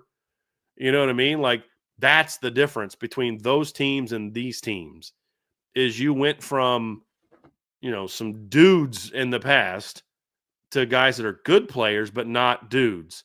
Whereas this team, it's like you're losing experience here, but you're actually going to have more talent. Yeah. We just saw that happen this year. Yes, you're losing a ton of experience with J.D. Bertrand going to the NFL, who was a heck of a player at Notre Dame. But they ended up being just fine at middle linebacker because they had guys like Drake Bowen and Kingston that were dudes. You know what I mean? It's like, And a guy that's kind of like still in the show at the Senior Bowl as right, well as right. their Who moved in, had been a Rover for 3 years, and he just right. moves into Will, and you got more athletic at that position. You look at like the safety position and what they lost there. You know, you lose a 6-year senior in DJ Brown, you lose Ramon Henderson, who played a lot of plays, and they end up being better. Why? Because a more talented football player who lacked their experience steps into that role, and you're more talented. You lose Benjamin Morrison, major blow. He was a dude. What happens? True freshman Leonard Moore steps in. Like, that's where this program is now. Yeah.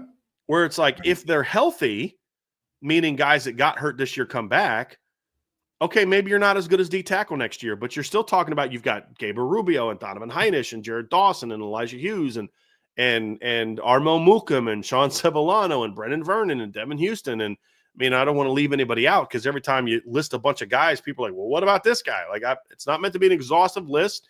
You know, you got some guys coming in, obviously from the portal. You should be solid there, but now the expectation is, but you're going to be a lot better on the edge this year. That's the thing that you look at where Notre Dame is different now, Sean, is because they're able to go from a veteran talented guy to a younger talented guy, and all that you're lacking is experience. And in this day and age, you can get that pretty quickly. And that's the difference between this Notre Dame team and past Notre Dame teams, is because you're now a different type of athlete. You know, where in the past you're trying to win with a Tavon Coney, who's a great instinctive football player, but a limited athlete, which is a big reason he went undrafted. You know, you're trying to win with Joe Schmitz and Drew White's great kids, good athletes, especially Drew White was a very good athlete. But he was Drake Bowen's a similar athlete to Drew White, but he's 3 inches taller and 20 pounds heavier and stronger.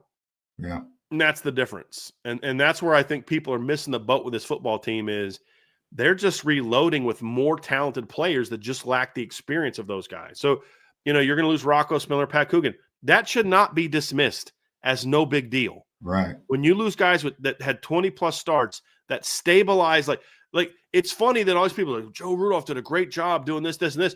Yeah, and the guys that were the ones that stepped up to do that are gone now, and you're acting like it's no big deal. But why are people acting like that? It's some of it's because that's what fans we always do. It's you convince yourself that losses are no big deal. The other part of it is because you're like, well, who's going to step into the lineup? It's Charles Jagasaw, it's Ashton Craig, it's a Sullivan Absher, it's an Anthony Knapp, it's a Gerby Lambert, and you're just like, okay, they're going to be fine. We don't know that they will, but because they're replacing good football players with more talented football players, you understand why there's a level of excitement. And I don't know if enough people nationally really appreciate that. Even some of the teams that Notre Dame vanquished, because they spend so much time like crying about what happened to this and then this guy slipped and that I think they missed the boat. Like, no, guys, you just got beat by a better team. Yeah. You just got beat by a more talented team. And that's what happened to you. And that's where say we believe Notre Dame is an elite program because of that. And I think Notre Dame is coming to understand at their own pace. And I think that's the issue amongst the Notre Dame fan base, because they want the program to invest. Let me not use the word, because maybe, you know, it upsets people when I say the phrase bought and paid for. Let me just switch that to made a significant investment, right? And I use the example of Ohio State. Ohio State does not win this championship unless they make a significant investment, because the roster building. What is wrong with that phrase? The people get offended. Legal. It's legal. Thank you. You're allowed to go out and buy your team. They made a significant investment. And here's the kicker. It's very rare. It's a perfect storm. Salute. Tip of the cap. You get Caleb Downs because Nick Saban retired. That's the only reason he's on the market. The only reason. But you had to make a significant investment in him. And he changed the entire backside of your defense. Your safeties got better by the numbers playing next to him. Right. Another great player. He made that much of a difference. You already talked about having a kid, Jeremiah Smith. You said, yo, you flip him, you put him and give them Bo Collins. It might impact the game. Who has that? No one else in the country had that dude. Right. You had to make and bought Quinshon Judkins. You had to make a significant investment to beat out Oregon. You had to make a significant investment in Jeremiah Smith to beat out Oregon for his services. You had to make a significant investment to retain all of your players that were slotted to go day 1, day 2. There's nothing in the wrong with that, Sean. 2024 NFL There's draft. nothing wrong with Thank you. You're and not it's saying that, documented. right? It's documented that you the made head coaches $20 million. admitted it. Thank you. That's not an insult. I think people still are in this world of like cheating. It's not cheating. It's the rules. You did a great job of it, and you added those guys to a very veteran team, and it worked for you. You went out and paid a lot of money to get one of the best offensive minds in the business to turn down being a head coach to come pay for you. Absolutely. You bought him. That's not a bad thing. That's part of the business. You went out and got Oklahoma State's defensive coordinator.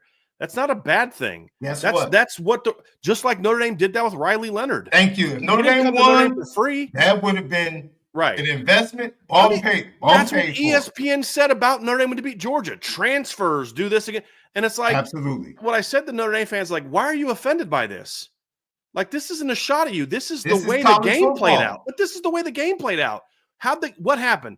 Your field goal kicker, who's a transfer, kicks you a field goal to go up 6-3. Mm-hmm. Your transfer from Duke has a strip sack, and then your other transfer from Duke then throws a pass to your transfer from Clemson to go up 13-3. And then your transfer from Marshall returns the opening kickoff of the second half back for a touchdown to go up 20. Significant investment. Yes. That you benefited from. It wasn't like Ohio State's. No. But that's okay. It's not people. I don't know why people take that as an insult. And you did buy your roster. Your head coach admitted it. You have to in today's era. If you don't, you're going to lose your team. If you don't, you're going to have a bunch of guys leave. There's nothing wrong with saying it that way, Sean. And Notre Dame had to give some of their current players pay raises this offseason to keep them from jumping in the portal. That's life. Yeah. And that's what you need to do. And Ohio State did that. And they did that to a way that led them to a championship. And that's what possibly frustrates Notre Dame fans. Like, yo, we should be investing more. And I think in their own way, Notre Dame has invested more and will continue to invest more.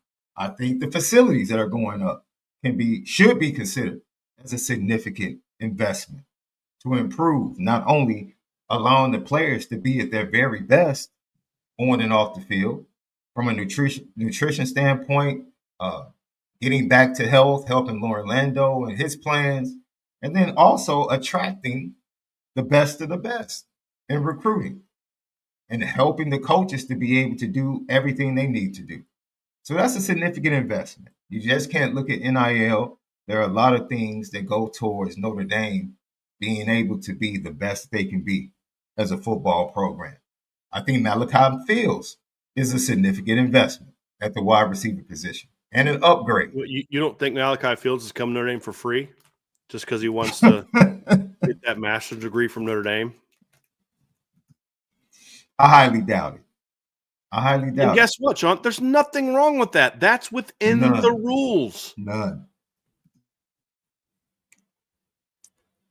It's okay. It's the way football is. And to be honest, a perfect storm. It doesn't happen like that. You're not able, you don't have better yet, kudos to Ohio State, the administration and the collective stepping up when their staff came to them and said, yo, this is what we need to keep our guys on the defensive line. This is what we need to keep Donovan Jackson. Because they weren't going to lose, they weren't going to lose JT or Jack Sawyer or Donovan Jackson to another college. No. They were going to lose those guys to the NFL. To the NFL. And they were able to convince them to stay. That's smart. That's very smart. It's okay to admit that. Yeah. And that's what you need to do to consistently be an elite team, because in today's football, to be an elite team, you have to be able to retain and acquire. Yes. Because if every year you have to acquire more talent than normal because you lost a bunch of your talent, you're going to struggle to be consistent. Yeah. And that's where Notre Dame, that's the challenge Notre Dame has in front of them. It's the challenge that Ohio State has in front of them, and Georgia and Alabama. And people say, what happened to Georgia? They went down as quickly as they did. I'm like, went down. They went 11-2 against a really tough schedule and won the national and won the SEC. Like, they didn't suck this year as much as Georgia fans What's funny is those fans thought Notre Dame sucks and you got no shot against us and blah, blah, blah, blah, blah. And our backup quarterback's better than your starter. I literally heard people say that. And one guy who does this for a living talked about how a 10-point game was now a 7-point game because of the backup quarterback. But then when Notre Dame beats them by 13, it's like, well, it's because we had a backup quarterback. Well, you knew that going in, and you still thought they were going to win by touchdown. But exactly, the point is Georgia lost a lot of young players that would have otherwise been stepping into roles this year, next year, because they didn't want to sit, because they didn't properly build the culture of that team in a way that allowed those guys to stay the way that Ohio State was able to keep some younger players on the roster. Brandon Ennis hasn't transferred yet. Why?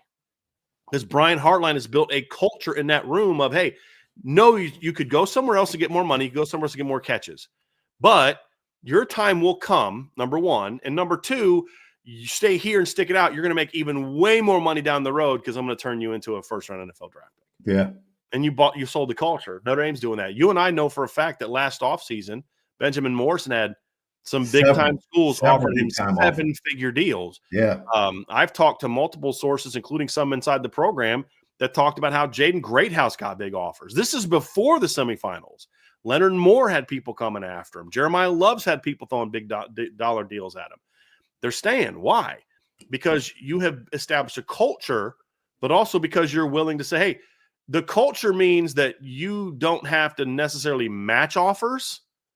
But if you're paying a kid $100K, another school offers $1 million, he's not like, yeah, but I love the culture here. Like, no, I love the culture here, but I'll love the culture for a cool $500,000. You know what I mean? Or 700,000. But like, coach, that's a 10-fold increase. Yeah. Like, you know what I mean? Like, they still got to make, that doesn't mean that kid's not bought in. That's how the business is now. And there's nothing wrong with saying that. That's what all teams have to do if they want to be successful. So anyway, that's where Notre Dame is, right? Is these kids want to stay, but you got to make sure you're doing right by them also, because you can't take advantage of them. Because then it's like, well, you don't even really value me that much, you know what I mean? And so that makes it a bit interesting. But Sean, I think when you look at this team, though, as we wrap this up, the thing that's going to determine if Notre Dame can maintain this elite status that we believe they're in for this year and the next 2 years is obviously the D coordinator hire. He needs to be right. And you need this recruiting coordinator hire to be right. Because I do think the offense is in a good place and is going to stay in a good place, because I don't see Mike Denbrock going anywhere. As long as you do right by him, as far as like, you're not after throwing him under the bus if they have a bad game or treating him poorly or whatever. And I have no intent. I don't have no expectation of Mike Marks to do any of that. But I see him staying and building an elite offense at Notre Dame. You're going to lose some coaches these next 3-4 years. Mm-hmm. That's part of the football. I mean, no one's feeling sorry for Ohio State that they lost their O-line coach and both coordinators. And the expectation of Ohio State fans is we'll find somebody and be just fine. And, we'll see what they do. But the point is, that's what great teams do. When you win, people are going to take your coaches. The great coaches make good hires, replace them, and they keep winning. That's what the good teams do. But you've got to make those good hires. Yeah. And so we're going to find out if those things keep it rolling. That's the only thing that could really slow this program down under Marcus Freeman, is that right there. Is either A, the school stops investing in the program, which under the current leadership, that's not something I'm concerned about. Or B, Marcus Freeman starts making some BK type hires and he's unwilling to admit that he made mistakes and just keeps trotting those guys out there. Yeah. The mistake was not hiring Brian Van Gorder. I didn't like the hire, but every coach makes those kind of hires. The mistake was keeping him past 2014, when it was obvious to anyone with a pulse that was just no. Urban Meyer made a terrible decision promoting Ed Warner and Tim Beck to offensive coordinator. Got beat in the playoff 31-0. But he didn't just say, well, let's give it another couple years. 1 year of that, and he realized that ain't it. Let's go make a change. And he went out and got Kevin Wilson and Ryan Day. Very next offseason. Mm-hmm. Nick Saban's made mistakes with hires, and he fixes it quickly. That's what good coaches do. And that's, Marcus Freeman will make some bad hires. He made one at wide receiver when he took over, and he fixed it. Took him 2 years.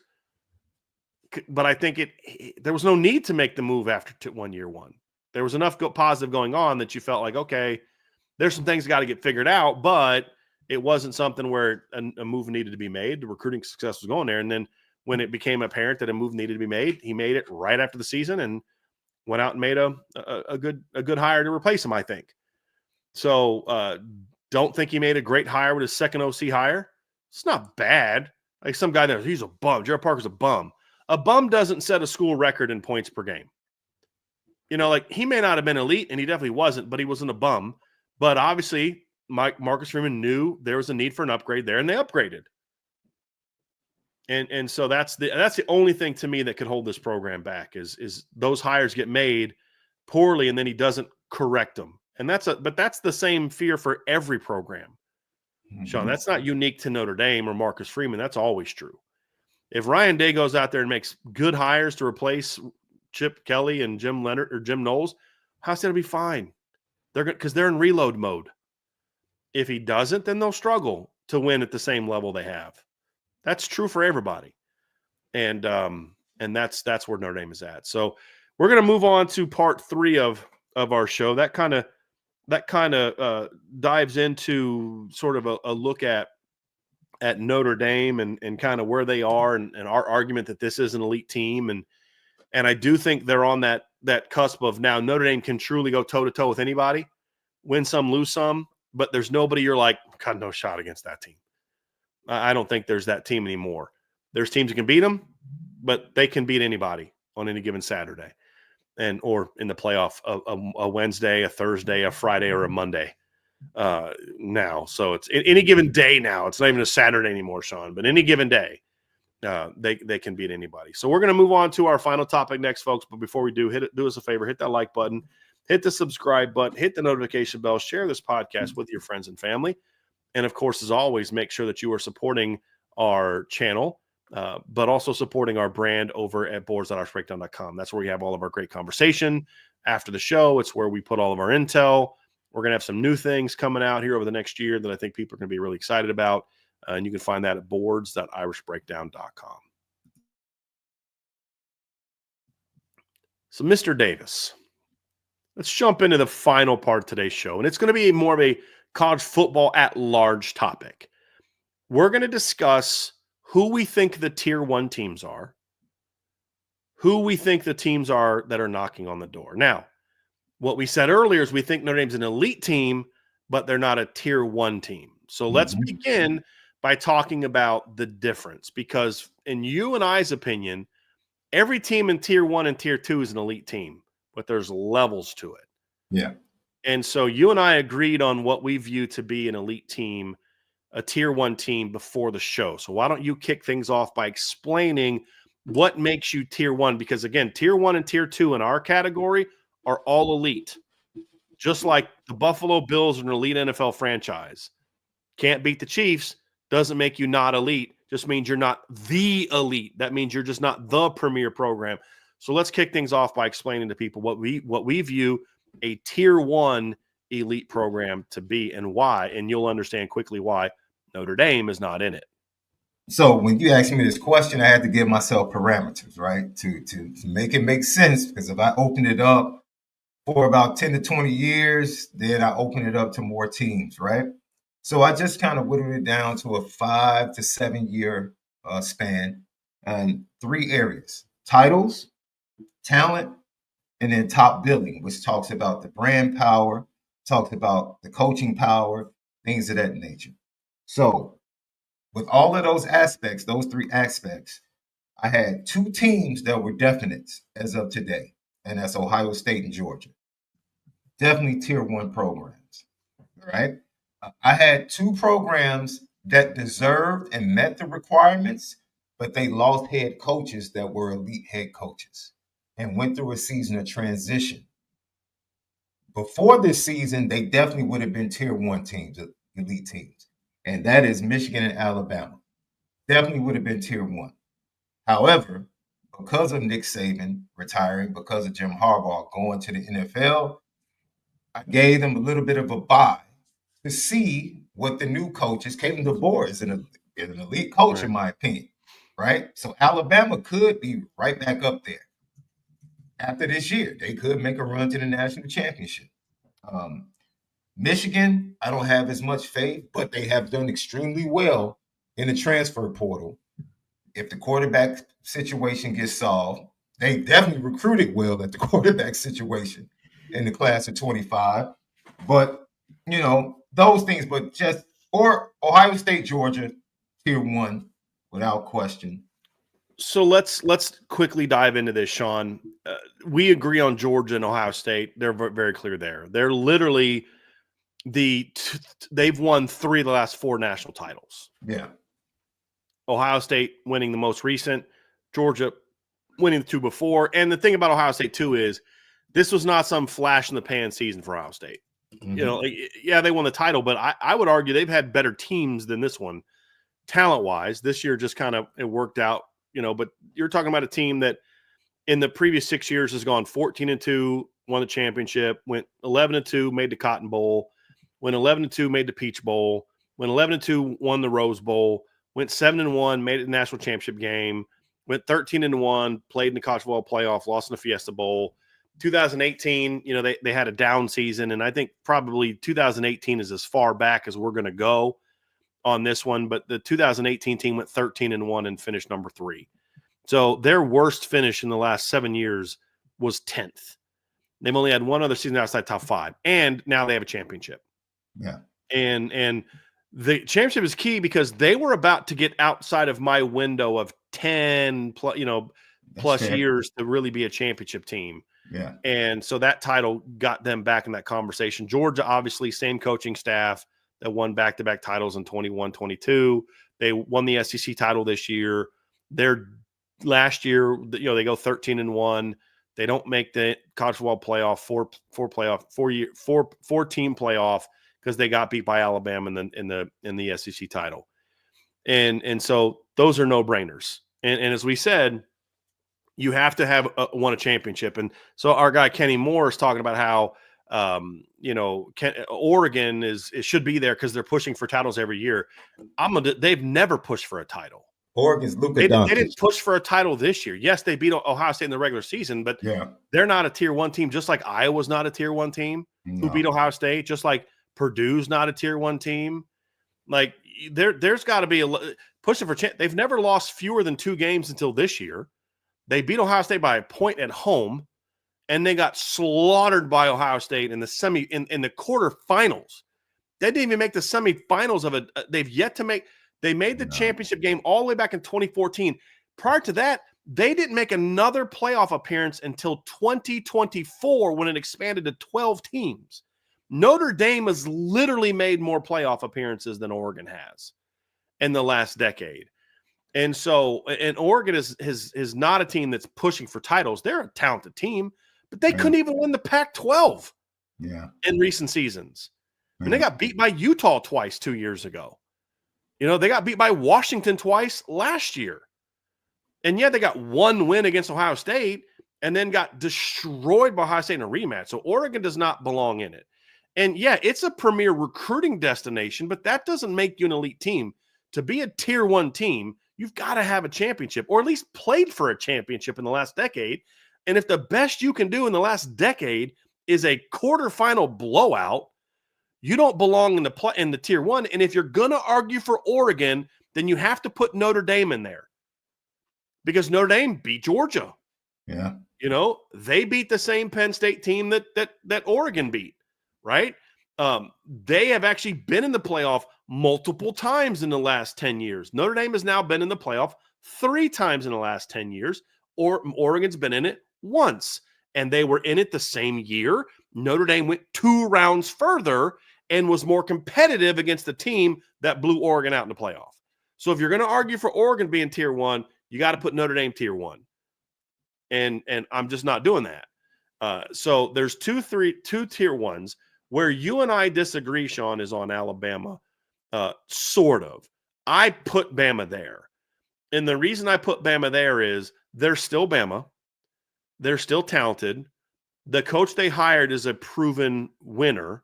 Facts. Who a year ago had his team in the national championship game and went further than Nick Saban's last Bama team. So, to me, you're talking about a team that last won a title in 2020, knocked Georgia out of the playoffs in 2023. Mm-hmm. They had a down year this year. There's no question about that at 9-4. I'm not knocking a team out because of one down year. For me, I'm sympathetic to they got a new coach argument. If they would have hired someone other than Kalen DeBoer or Kirby Smart or Dabo, along with Kalen, I'd probably say, hey, maybe they should be out of tier one now. But they've won enough for me to still say, hey, they're a tier one team. You see, this is where the two ahead. guys you mentioned, they don't have that season of Kirby. The season they had this year, Kirby doesn't lose that many games. Agree. He doesn't lose that many games. Agree. Because of his familiarity with the league. The league. So right. that was the curve. That's why I'm giving grace. It's not 1 year. Yeah, that's why I was giving grace. I didn't say I was taking them out. Right. I'm giving them grace of the 1 year to prove. So you're saying you still have in tier one. They're just sort of on probation. Yeah, that's why I said they're not the same as Michigan, in my opinion. So we still then have the same 3 teams in tier one. Yeah. Then we actually are on the same page, Sean, because because we purposely did not talk about this before the show because we wanted it to be more organic because that's the problem. Sometimes Sean and I talk so much before the show. We're like, did we talk about that during the show? We did the show already. Right. So we purposely said, okay, here's our tiers. Let's not dive into it. Let's get started because we wanted it to be more. So we actually are on the same page on Alabama. We both have them in tier one, but they are in a bit of a probationary period. Yeah. Michigan, if Jim Harbaugh doesn't leave, in my opinion, would also be tier one. And the reason I say that and not have LSU in there is because I think there was more consistency from Michigan under Jim Harbaugh. Yeah. And I know there's going to be the cheat. Look, guys, whatever. It is what it is. I mean, they won their title after the cheating thing, and I understand all that's real, but all it can go off of is what we saw on the field. And what we saw on the field is Michigan making the college football playoff 3 years in a row. They had the down COVID year. The 2 years before the down COVID year, they went 9-4 and 10-3. They were a pretty good program. They went 15-0 last year. They've dominated the Ohio State rivalry, including this year when they beat Ohio State, even though they were having a down year. I have far more concerns about whether or not Sherrone Moore can get Michigan back on track than I do for Kalen DeBoer because Kalen DeBoer has a track record. Sherrone Moore does not.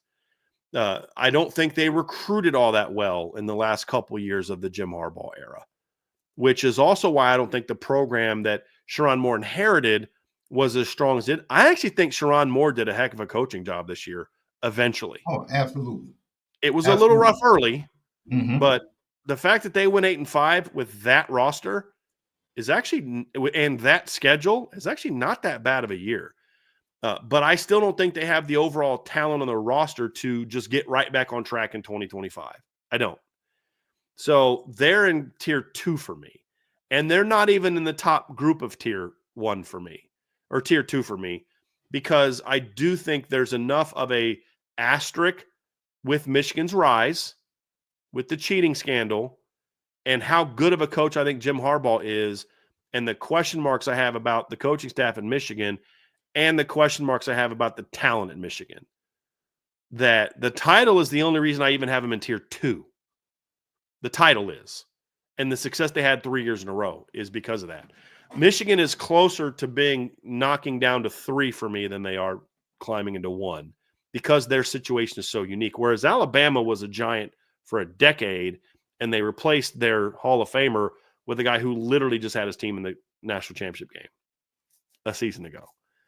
So that's and now again, I know they got beat by Michigan. I get it. That's I can understand like Michigan fans saying like, dude, you can't in the same period. We were in 3 consecutive playoffs, won a national championship, and spanked Ohio State. Right. So I would definitely understand people looking at that and saying, Michigan flat out had proved over a 3 to 4 year period that they were a tier 1 program and football team, right? And I think the difference with Michigan is you're talking about a coach versus DeBoer. DeBoer was just in the national championship losing to Michigan. Right. To Jim Harbaugh. Losing to Jim Harbaugh. Michigan led by Jim Harbaugh. Sherrone Moore was the OC, but as a head coach, what has he done? Right. Right? On 8-5. Who knows, like you said, the job he did this year, getting that team to go 8-5 without Will Johnson, basically missed no quarterback the whole season. All season. But see, that's partly on like some of the things that, like, in some way, Sean, I give him a lot of credit for that team being 8-5. Because I said before the season, this is going to be a rough year. But they got a lot of talent come back on defense. Don't care, guys. No quarterback. Offense is a major question mark. But part of the reason that your offense struggled is because you failed to go out into the portal and get a quarterback.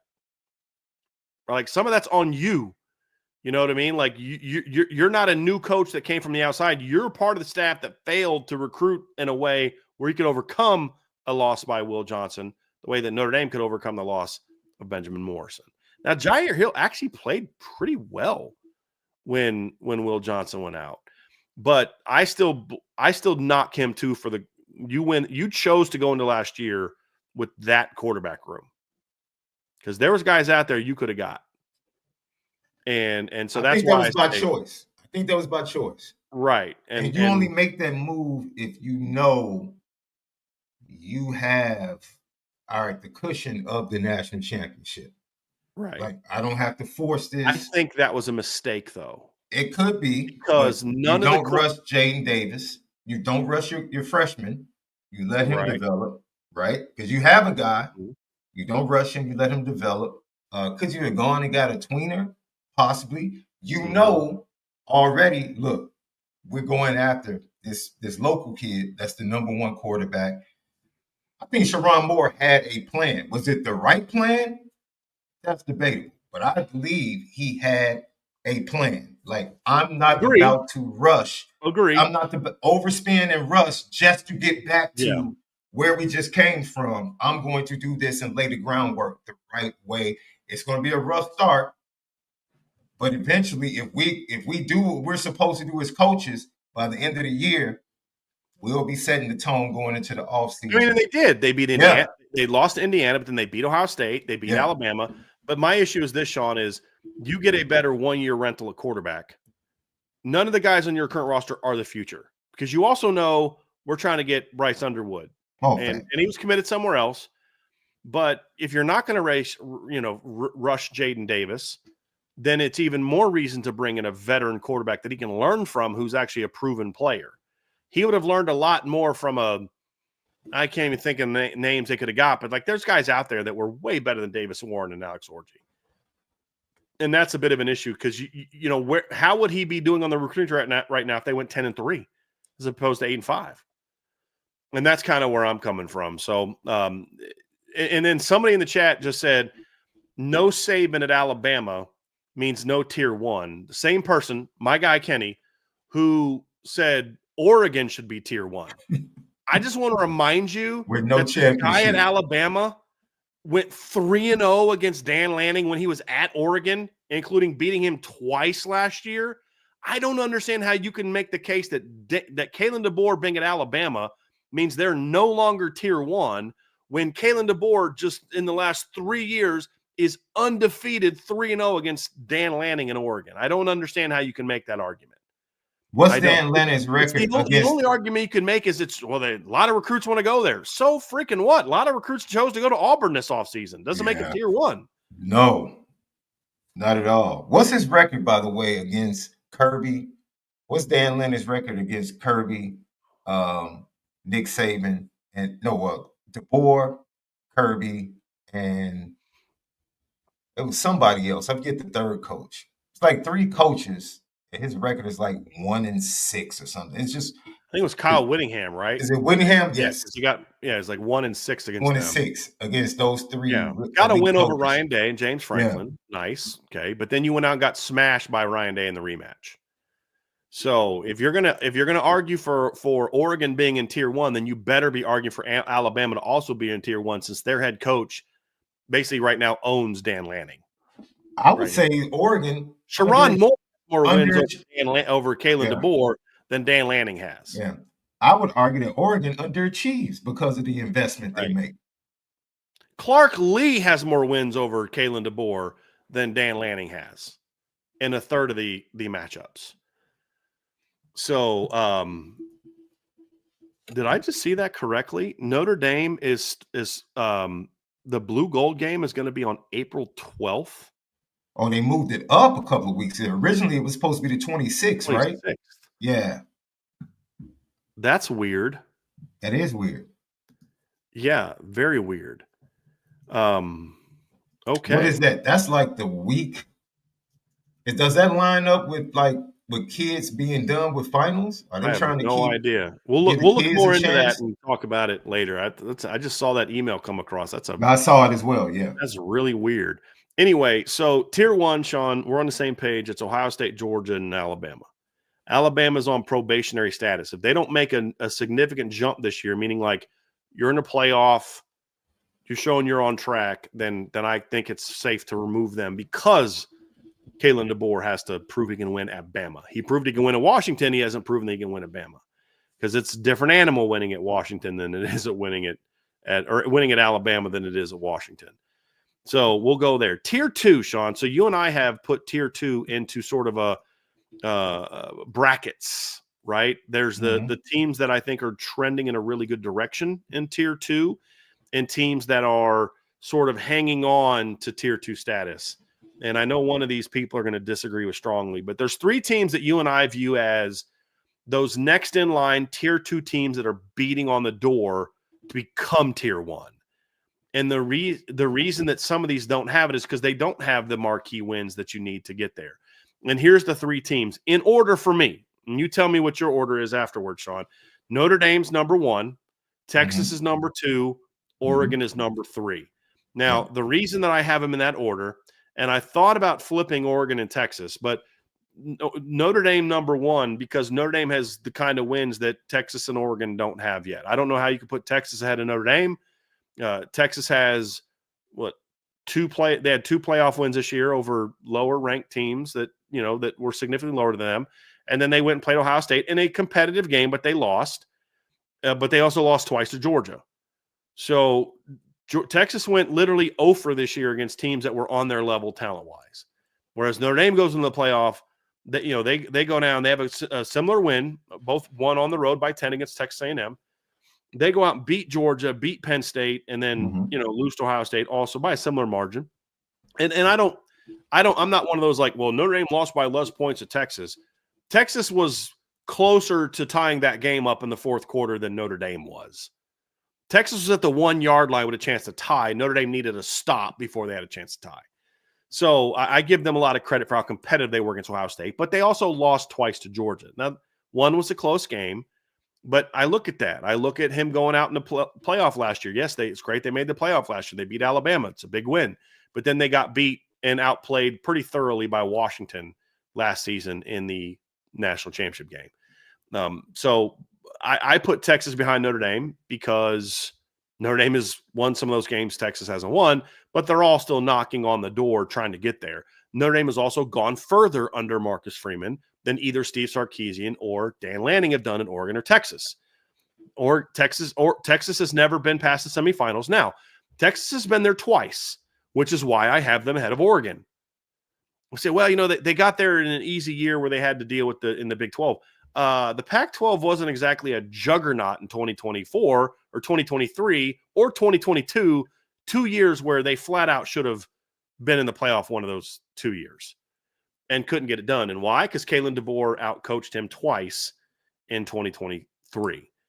So, but Oregon is still very talented. They did win the Big Ten this year. They did beat Penn State this year in the Big Ten title. They did beat Ohio State in the regular season game. They are firmly entrenched in that top group of my top tier 2 schools, Sean, as is Texas. They're both recruiting big-time talent. They both have good head coaches there that have to prove that they can win the big games with consistency, and they haven't done that yet. Sark's done a lot of good things. He is, 0 against Kalen DeBoer, right? I believe he did have a nice win over Nick Saban last year. That's a good one. But he's 0-2 against Kirby. He's 0 against Ryan Day. And he's got to prove that he can kind of win those games. Dan Lanning, similar situation. You're 1-1 against Ryan Day. That gives them a leg up on Notre Dame, but you're 0-2 against Kirby. And so to me, these three teams all have some big things missing. Number one, no titles, no championships. And number two, inconsistency winning the big games. And I think Ohio State, Georgia, and Alabama have shown more consistency winning those games. Now, Alabama, as we said, is a little bit of an asterisk because they haven't proven they can win those games under Kalen DeBoer, but they did beat Georgia this year. So they did have that win. They did, they still won some of those games, but they got to prove they can win them more consistently. But those are my three in order of the top group of the tier 2 teams that I think are on the verge of banging that door down and getting that level of being in that tier 1 program. So I agree. I would probably Notre Dame just came off the national championship. Texas has been back-to-back semifinals. Sark, Marcus Freeman, equal to me. I totally agree. Marcus Freeman has proven going up against top coaches. He's beaten Dabo. Right. He's also beaten Kirby Smart. He's beaten James Franklin. And so, but Sark, this is nitpicking. I came at it from this standpoint. Because of talent and development, I would put Texas above Notre Dame. Because I'm looking at it like, I just look at talent, especially on the interior, the defensive line. I think the quarterback situation is better at Texas. And I'm just looking at this as like, okay, Texas, in my opinion, Texas would have the same odds to get back to the semifinals that Notre Dame would going into next year. They would be equal. If I had to look at it, who would I trust more? Would I trust the Notre Dame quarterback situation more, or would I trust the Texas quarterback situation more? That's just for me looking at it. Sure. Texas has shown an ability to get better, more elite depth on the defensive line from a recruiting standpoint. That's something else to look at. But this is nitpicking. Mm-hmm. It's like, I'm not. Which, when you're talking about big time teams, Sean, it's going to be nitpicking. Yeah. So I mean, that's going to be the case. So that's just me. I would put Texas above, but then Marcus Freeman, for me, being able to have teams prepared in big games makes the difference that if they got to the semifinals and they faced each other, if they had faced each other in the national championship, I would have picked Notre Dame. Right. I would have picked Notre Dame. So, Oregon, just the program, I'll be honest, it's a program that's glitz, glamour, underachieving to me. I call them the Luka Doncic. In my opinion, they're the Luka Doncic of college football.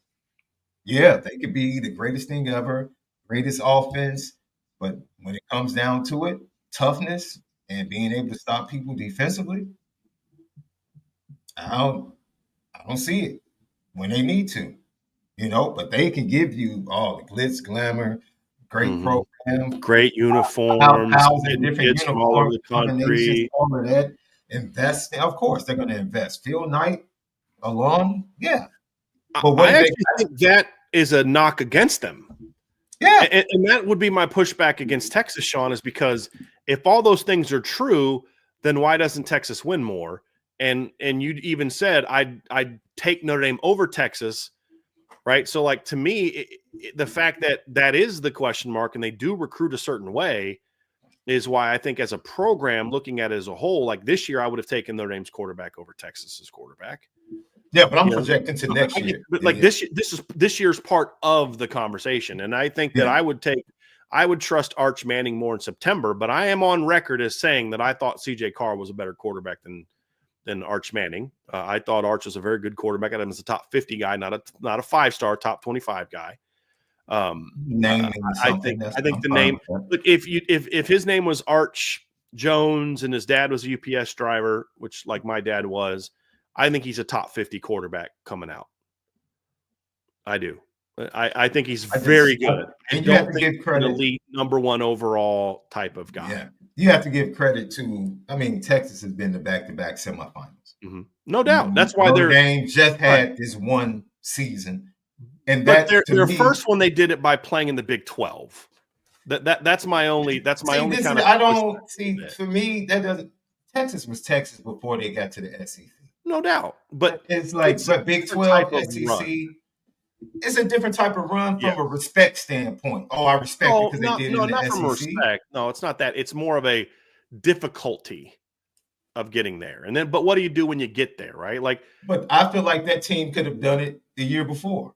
I they feel went like that 8-5 team the was year. talented. No. I'm saying the year that they lost to Washington Uh-huh. in the Big 12, going to the semifinals before they got to the SEC this year. The team that made it to the semifinals in the Big 12 could have made it to the semifinals in the SEC. They were that talented. Here's the interesting thing, John. I actually think last year's Texas team was better than this year's Texas team.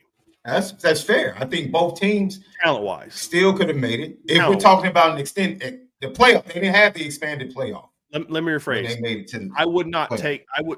I said better. They were more talented, not better. But that's part of my issue with Sark, is that with all the talent that you've had, you should be winning more games. That's kind of my thing. I mean, we've watched Texas in the last couple of years lose to inferior opponents. Lose to Oklahoma. I think they had more talent than Washington did last year. You just knew, but you knew Washington was going to win because they're the better team. I think Texas had more talent than Georgia both times they played this year, but they couldn't get it done. The thing that hurts me with Texas is I think they're still a little soft. I mean, it's just like Oregon, in my opinion. But I have Texas ahead of Oregon. Yeah. This is you and I both. You have Texas ahead of Oregon, correct? Yeah. I have. So that's not. We're discussing so we think Notre Dame and Texas are the next two teams out, right? Yeah.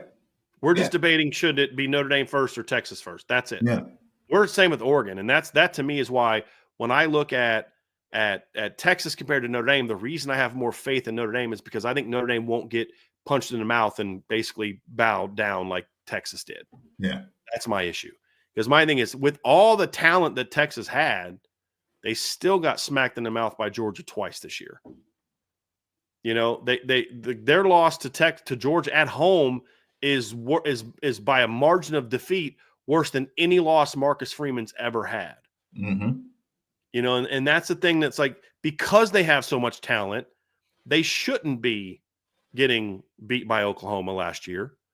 They shouldn't be getting smacked twice. You got to beat Georgia at least once. You know what I mean? Like, you had them at home in a neutral. It's not like you went and got beat in Athens.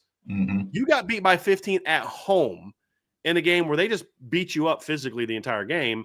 And then their backup quarterback comes in the game and you rally behind and you beat them there. So I think that I would agree that I would give Texas the edge in NFL talent, but I don't give Texas hasn't won more big games than Notre Dame. I don't think the talent gap is enormous, and I think it's shrinking every year, not because Texas is coming down, but because Notre Dame is going up. But I also think Notre Dame's brand is every bit as big as Texas is right now because of Marcus Freeman. If they had a different head coach, then I think that I'd be a little bit more concerned about Notre Dame's ability to sustain those type of things. And something the chat just said this, and I agree with it.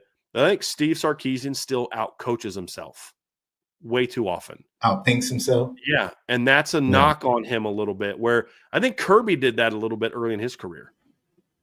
And then eventually was just like, we're just going to go out there and be better than you. And I think Dan Lanning does a little bit of that, where he kind of outthinks himself. He out-cutes himself.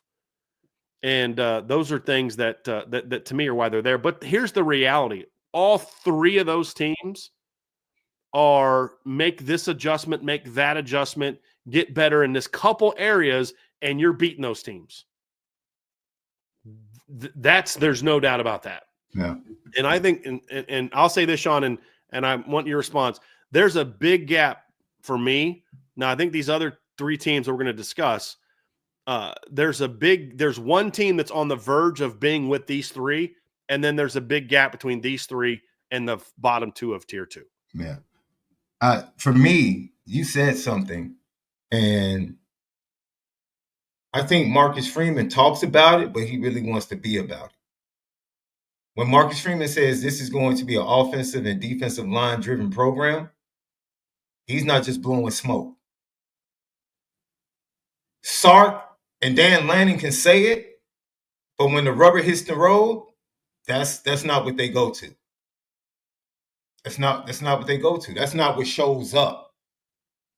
A physical, rough, rugged team doesn't show up when they face another physical. When they face Utah, that Oregon team doesn't show up. When they face Georgia, that Oregon team doesn't show up. I think it's the same way. I think Texas is actually making strides. I thought Texas was really fit. That game against Ohio State was really physical. They're making strides. It wasn't like that a couple of years ago. But it wasn't when the game was on the line. On the line. I agree. Yes. When they got down there ready to tie the game up, they got cute. It's like, no. He got pumped. He flinched. No, but that's who he is. He flinched. Yes. It's what like somebody just in the chat said, if you look at the last 2-3 years, I take Texas over Notre Dame. I just want to point out some data. Last 3 years, Notre Dame's 33-9. The last 3 years, Texas is 33-10. The last 3 years, Notre Dame has 3 playoff wins. Texas has 2 playoff wins. I just want to make sure that we're pointing out the facts. So there's no statistical. As well. Pardon? Notre Dame was in the 12-team playoff. They had one of their so was Texas in the 14. No, but Texas got all their wins in the same playoff that Notre Dame got all their wins. Yes, but I'm saying if they were in a 12-team playoff, they would have probably won a couple of games to get to the semifinal. Maybe. You have. We don't know that. We don't know that. All I know is that they were in the same playoff, and Notre Dame won more games than they did. It's worth mentioning. I just think it's worth mentioning. They're a good team, but when you look at it again, 33-10 versus 33-9, 3 playoff wins versus 2. You got to give me something other than last 2-3 seasons on the field. They're better. I would say that Marcus Freeman's 22 team was better than Sark's 22 team that went 8-5. Sark's 23 Texas team was better than Notre Dame's 23 team. No doubt in my mind. If they'd have played in a bowl game last year, everybody healthy, nobody opting out, Texas smacks Notre Dame in 2023, in my opinion. Yeah. But for me, once again, 2024, Notre Dame is better than Texas. The 3 areas that I gave, titles, talent, and then brand top billing. Mm-hmm. Right? For me, the edge, because of talent, I was like, yo, we pick nitpicking here, but I think the roster the last 3 years has been more talented at Texas. At certain spots, I would agree with you. At others, I would. I'm just saying in totality. Yeah.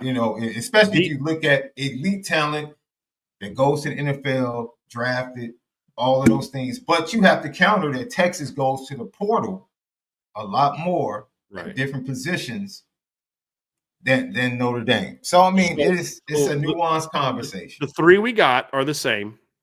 We won't spend the rest of the time arguing where it is. And I think this year is going to separate that a lot, Sean, of both teams losing some key pieces. Let's see who can rebuild. But we agree those are the 3. I think, by the way, Oregon, I just want to say this. I think the Big Ten move for Oregon should help if Dan Lanning adjusts. If he adjusts properly to having to play Big Ten teams, that's going to help them. Yes. Agree. And again, we have Oregon in that top group of tier 3 that's separated from everybody else.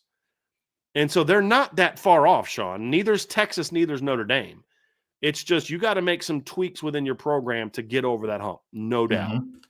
And so then we go the next group, and this is a team to me that's because of some things that have happened, I view Penn State as that next team in tier 2. Yes, I know that Michigan won the title, but as I said, the asterisks are you had a big change at Michigan. You not only lost your head coach, you lost the majority of your coaching staff and the majority of the players that led you on your run. It's like LSU's not in here. The 19 LSU team, which is in our time frame of when we look at it, would destroy any other team that we've talked about in this different coach. That was more of a flash in the pan than it was sustainability. And you and I talked about this last year with Michigan. Michigan was always going to be, if you don't do it now, it's not going to happen for a while because the roster in coming years was not going to be as good because they hadn't recruited as well as these other teams we looked at. So Penn State to me is next. When you look at the success they had in recent seasons, the reason that they're not in this conversation for me right now, Sean, is because, again, they lack the big wins. I know that they made the Big Ten title game this year, but they lost. And their quote-unquote big wins this season, and I give them credit for those wins, were over a good SMU team that deserved to be in the playoff. They over a Boise State team that was really good that deserved to be in the playoff. But there's a big difference between beating SMU and Boise State and beating Ohio State, Oregon, or Notre Dame. And that's still the big issue with James Franklin, and why you could make a case that even with Michigan's issues, they should be ahead of Penn State because of that. But they showed me a little bit more fight this year than they had in the past. I think he made great hires these last 2 off seasons with coordinators, getting Tom Allen. And I said during the offseason, I thought the Tom Allen and the Andy Kotelnicki hires were really excellent. And then you lose Tom Allen to Clemson and you replace him with Jim Knowles. You upgraded there. Yeah. And so I think he's doing a lot of good things there. They showed me a little bit more fight this year. Yes, they lost to Oregon. Yes, they lost to Notre Dame. Yes, they lost to Ohio State, but they battled in every single one of those games. And the talent at Penn State, they've been recruiting at a very high level in recent seasons. They're always a talented team. And I think he's established a level of consistency in the last 3 years that he didn't have. Because in early in his career, it's like, 2 down years and then 2 great 11-win teams with Saquon and that group. And then, a 9-4 team. And then their 19 team was a lot like Notre Dame's 19 team. Yeah, they were 11-2, but it was kind of an ugly 11-2. And then in 2020, they're a disaster in 2020. They're not very good in 2021. Last 3 years, they're 11-10 and 13 in wins. Yeah. And they're 34-8 the last 3 years. That's better than both Notre Dame and Texas if you just look at record. They've done that against them, to me, a softer schedule.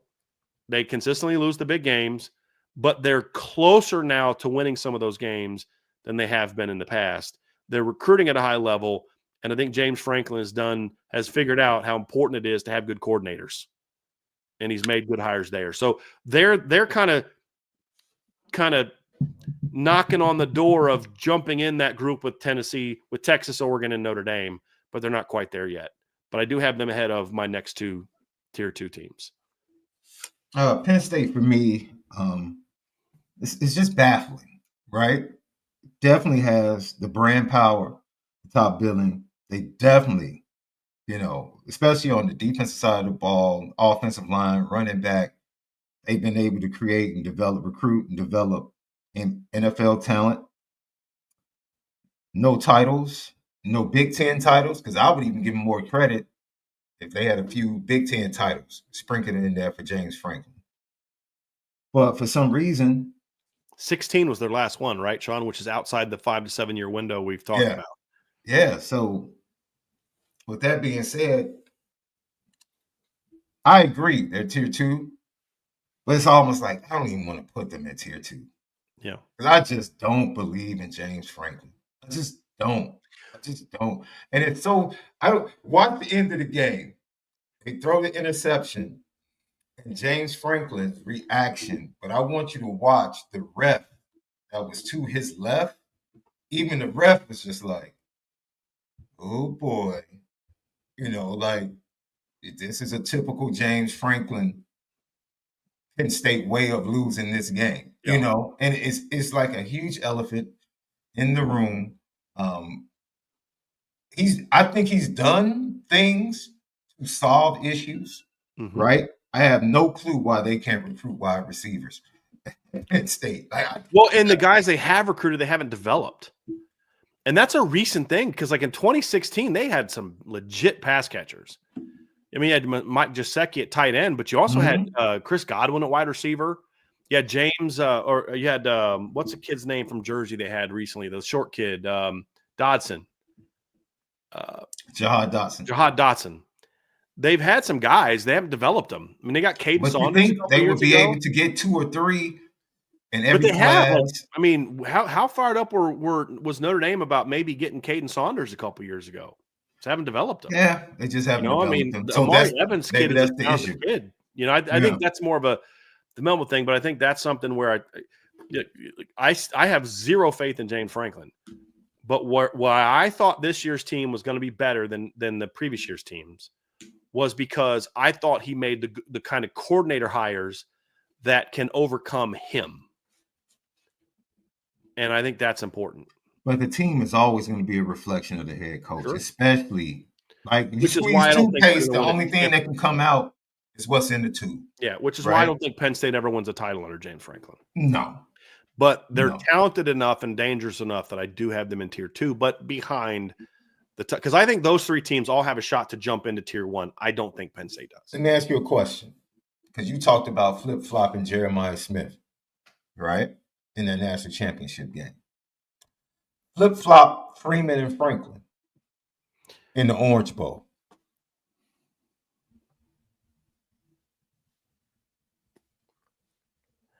I think the game would have turned out exactly the same, but reverse outcome, like 27-24, because I think that Notre Dame has better. Like Penn State had the best, like their top 3, you could argue is better than Notre Dame's top 3. I think Notre Dame from like 4 to 10 better. I mean, Abdul Carter, Tyler Warren, with all due respect to Xavier Watts and Jeremiah, those are dudes. And then, you can throw in Nicholas Singleton the way he played. But like Zane Durant's a heck of a player. And I think Notre Dame can match them, if not surpass them. But then you get past 10 and it's even more so pro Notre Dame. Yeah. And so I think Penn State would have won the game because of a lot of it because of some of the deficiencies Notre Dame had personnel wise with some of the guys they didn't have in the game. But I think that Notre Dame was able to beat Penn State playing a B- game at best, which we said after the show. I think, what did we say, C+, B-? They would not have been able to do that if their team was prepared and coached by James Franklin. You see, I think the level of play that you got from Penn State would have been at the same level, but I think there would have been something extra in clutch moments. Exactly. That would have changed things. That's why Notre Dame won at the end. And if I think you flipped head coaches or coaching staffs, that same thing would have happened, but it would have been the Penn State team now making those plays late. Yeah. Like I could see Notre Dame still jumping up to a lead and Penn State jumping up to a lead and then Notre Dame coming back. And then late in the game, some of those decisions would have been made that would have allowed Notre Dame or Penn State. Which really says that James Franklin is a good coach. He's a really good coach. Good motivator, good recruiter. Yes. He's just not a great in-game coach. Yeah. I mean, his team came out and played hard, Sean. I mean, they played hard against Notre Dame. They played hard against Oregon. I mean, the first time I really wow, this might be a different Penn State was the Oregon game. Oregon was up 28-10, and it's on the verge of just smoking Penn State, just like Notre Dame was on the verge of getting really smoked by Ohio State. And that team was just like, nope, we're not quitting. We're going to battle. And they made that a game. It wasn't a game where you ever felt they were going to win, but they battled and they kept it competitive. And I give them a lot of credit for that. So, but then let's go to the next two. After that. So are these are teams that have a chance to get to tier 2? These are teams that are in tier 2, but they're kind of hanging on for dear life. Got you. And for me, it's Michigan and Clemson. It's hard for me to put a team, even with all the changes at coaching, to completely eliminate them from tier 2 that is a year removed from a title, and that stretch included 3 straight playoff appearances. It's hard for me to not have a team that's got 4 straight wins over Ohio State and not have them in tier 2. I think you could some people have made a case for them in tier 1. I'm not going to argue with you because they have the title. I don't think the talent is anywhere close to what these other teams are. I think if we're just going to talk about pure talent of what they have right now and what they'll have coming back next year, they are significantly lower than anybody else on this list, talent-wise. And that's what hurt them is that Harbaugh run. Harbaugh knew he was going to the NFL at some point in time soon. And I actually think it was a year later than he anticipated. Because remember, there was a lot of talk he was going to leave after 2023. After 2022. And he chose to come back. But the talent, he was not recruiting the same way. down the stretch. And so I think talent-wise, but they did win a title a year ago. They did beat Ohio State and Alabama this season. You know what I mean? I mean, the bowl game's got, it's a bowl game, but Jalen Milroe played. Michigan had some opt-outs too. They still beat them, and they beat Ohio State in a game that mattered. I mean, Ohio State couldn't afford to lose that game. They were trying to play for the Big Ten title. They were trying to get their pride back, and they beat them. So I think those are the reasons why they're in tier 2 for me, but they're hanging on for dear life, because if they don't get any better next year, then we just have to kind of accept the fact that they had a nice little run. It was a short-lived run, but they're out. That's how I view Michigan. And I want to hear your thoughts on Michigan, and then we'll talk about Clemson next.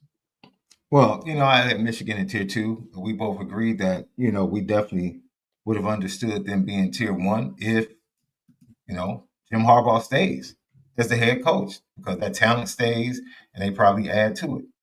So tier 2 is right there. I give them the grace. You are where you are with them. I'm just going to give them grace of a year. Look at their Big Ten schedule. They get Ohio State at home. They get Indiana at home. So, and to be honest, they were, whether you want to attribute it to the quarterback play or whether you want to attribute it to less talent, despite all of that, they were in a one-possession game with Illinois that they could have won if the ball had bounced a different way. They should have beat Indiana, had a chance to beat Indiana on the road. Like, they had opportunities to win games, to possibly be 9-5, 10-4. Really, their season was that close without, like you said, making that move for a quarterback, which for me shows that Tony Alford's a darn good running back coach. Sharon Moore coaches offensive line, and he's the play caller. So you expect that Michigan O-line it got better as the season went on. I expect them to be better going. They have some really good, young talented players. That's what I saw in that bowl game against Alabama. Like, their interior defensive line next year, and they just find a way to develop linebackers. They just develop tough, hard-nosed linebackers. I don't know if they have the talent. I mean, the coaches on the defensive side of the ball that they did before, to be what they were before. Yes. Right? I don't worry about. I think Sharon Moore can develop an offense. That's at the Michigan. bigger issue for me, Sean, is they had a massive coaching turnover outside of Sharon Moore. Yeah. Massive coaching turnover. The reason that I'm not as sympathetic to the argument you made about some of the close wins is because I could argue they had even more games they could have lost than games they could have won.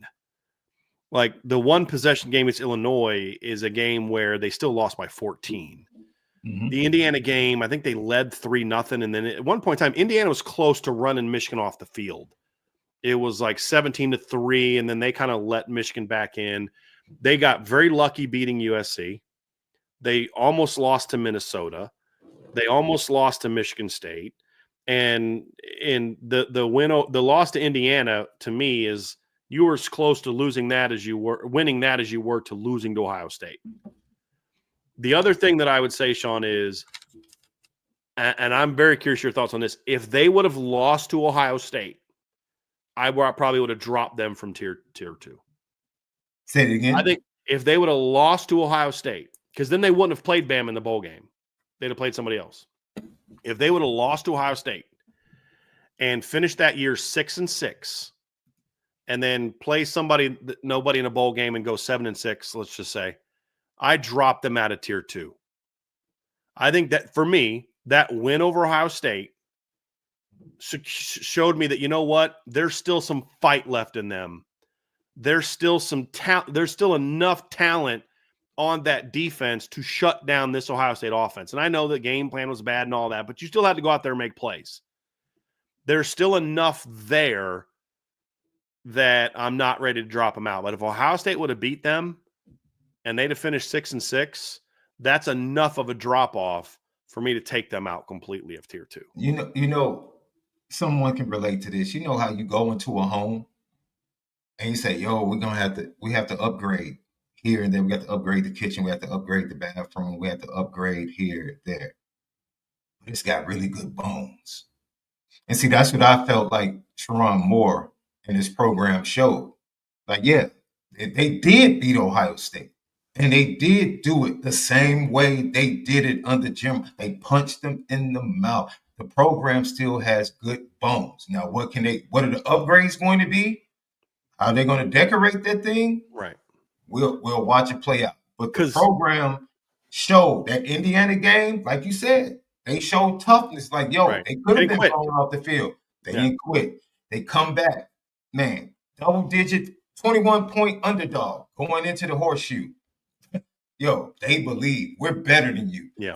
I don't care who you are, where you rank, we're still better than you, and we're going to continue to show you that we're better than you. Doesn't matter if our coach is in the pros, we're better than you because we're the same guys that have been whipping you for the last 2 to 3 years. And I think, even in the Alabama game, it's like, we beat you last year with Coach Saban. So, and, I just think they showed they have good bones.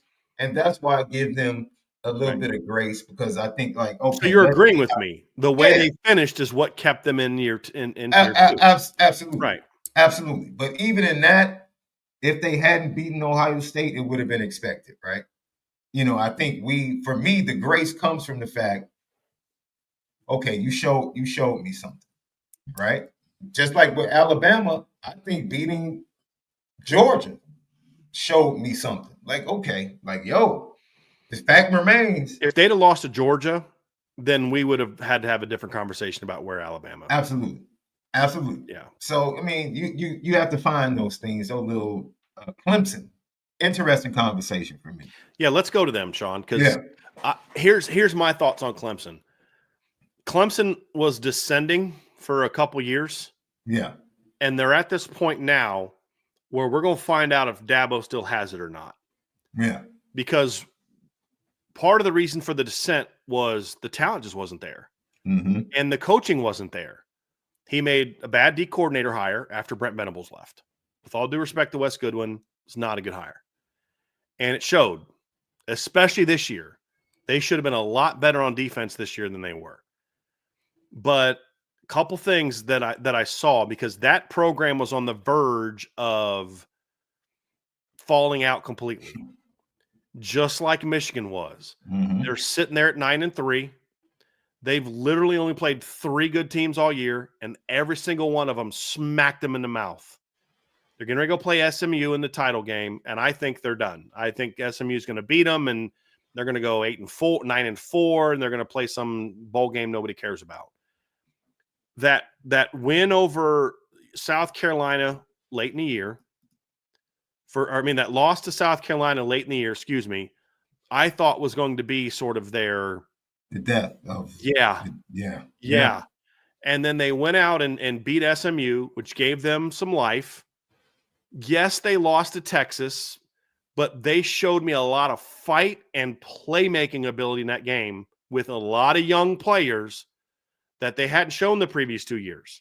That's a good Texas secondary, and Texas worked them even more than Ohio State did. I mean, that was one of the best performances all year. I've like Georgia's offense didn't play well against Texas in either game. Yeah, they won because Texas' offense is soft. A better coordinator on defense would have let that game be a lot closer. They just got out-coached. Sark is in a different universe than Wes Goodwin as a defensive mind. The Tom Allen hire, I think, was a great offseason hire. Fantastic. Now it's about, can the offense build on what it did late in the year? Cade Klubnik is showed some things that I thought he had coming out of high school that I didn't think he had in college because he just hadn't shown it enough. The way he played against Texas and the way he played down the stretch, he had an incredibly sneaky good year, Sean. We use that word sneaky. This kid passed for 3,600 yards, 36 touchdowns, and had 6 picks, and also rushed for 463 yards and 7 picks. Like, a lot of people are talking about him now as a top quarterback next year, but go look at what people were saying about him like in the middle of late in the season. It was just kind of like, well, he's not. And then you're like, you get to the postseason, and you're like, dude, this guy's actually put up some really good freaking numbers this year. I've actually been watching him be watching him just from the eye, because I know you're about to run the stats. Watching him from the eye, I was like, yo, he's different. Like, he's different. Depends on the game. I mean, I thought he ripped up some of the good teams, but like he was terrible against Georgia.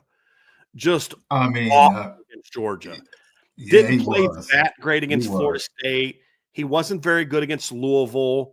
He didn't play that great against Virginia Tech, who has a decent defense. He played very well against Pitt, put them on his shoulders a little bit.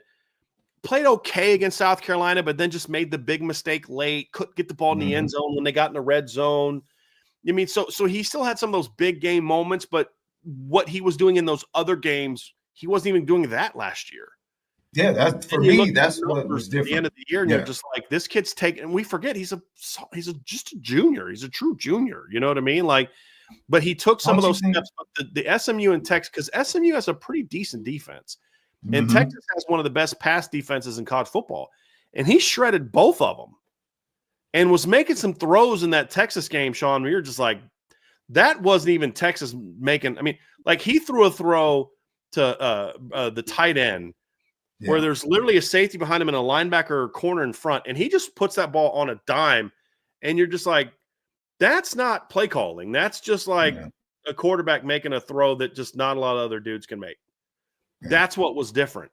And they found what works with him now. Got to build on that.